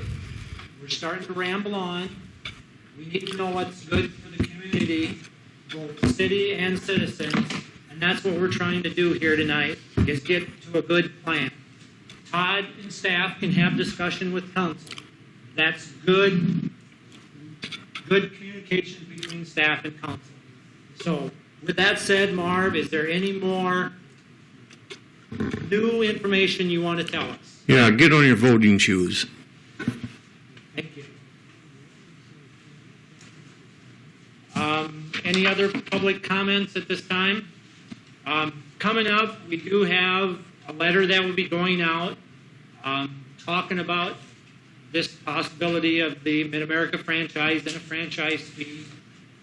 We have scheduled 3 public meetings. The first one will be April 3rd from 5:30 till 8 in the council chambers after the regular council meeting. Then we'll have one Thursday, April 4th from 5 to 7, and that one will be at the Sheldon Fire Station and the Sheldon Community Ambulance Garage office. And then we'll have one on Friday, April 12th from noon to 2 at the community building here on the 3rd floor. Tentatively, our plan is, as we work through this process, we'll have the first reading tentatively set for Wednesday, April 17th at the 4:30 council. So as we continue to work through this process, this is kind of the timeline we've set as we continue to move forward. Sam? So 2 things. One, this is a draft. I wanted to see if you're okay with this as a mailer, and the times will work for us. Just wanted to see if you're all right with that. They will not be official council meetings. They'll be noticed. Angie and I talked yesterday. Have a chance to. I just got the labels going today, so I think you and I just need to talk about the cost. That's about it. I think, when we send out utility bills, we can do it all at bulk, so it'd be probably around $1,800. $1,800. Okay. Any further comments from the council? Sorry, I think I have to cut that in half. I think it was 1,800 pieces of mail. Yep. I think it looks good. 5:30 to 8. That's a long meeting, but that would allow people to come until 7 o'clock. Will it be just kind of a come and go? Mark, do these times all? I just checked my schedule, yeah, it was either for myself or regular meetings. Okay. Kind of go? Yeah, open house. Open house, Come and go. We'll have folders to hand out, and we'll just sit and talk individually with people. Or if we have a large group come at the beginning, then we can do a presentation with style. So I was wondering if it was. It depends on who all comes. And then I'm also working with Kurt to talk to the chamber and the economic development group on next Tuesday, and then again on the 21st. Okay. With that, any other comments from staff, council? If not, support. Roll call. Kent? Aye. Brewster? Aye. Gills?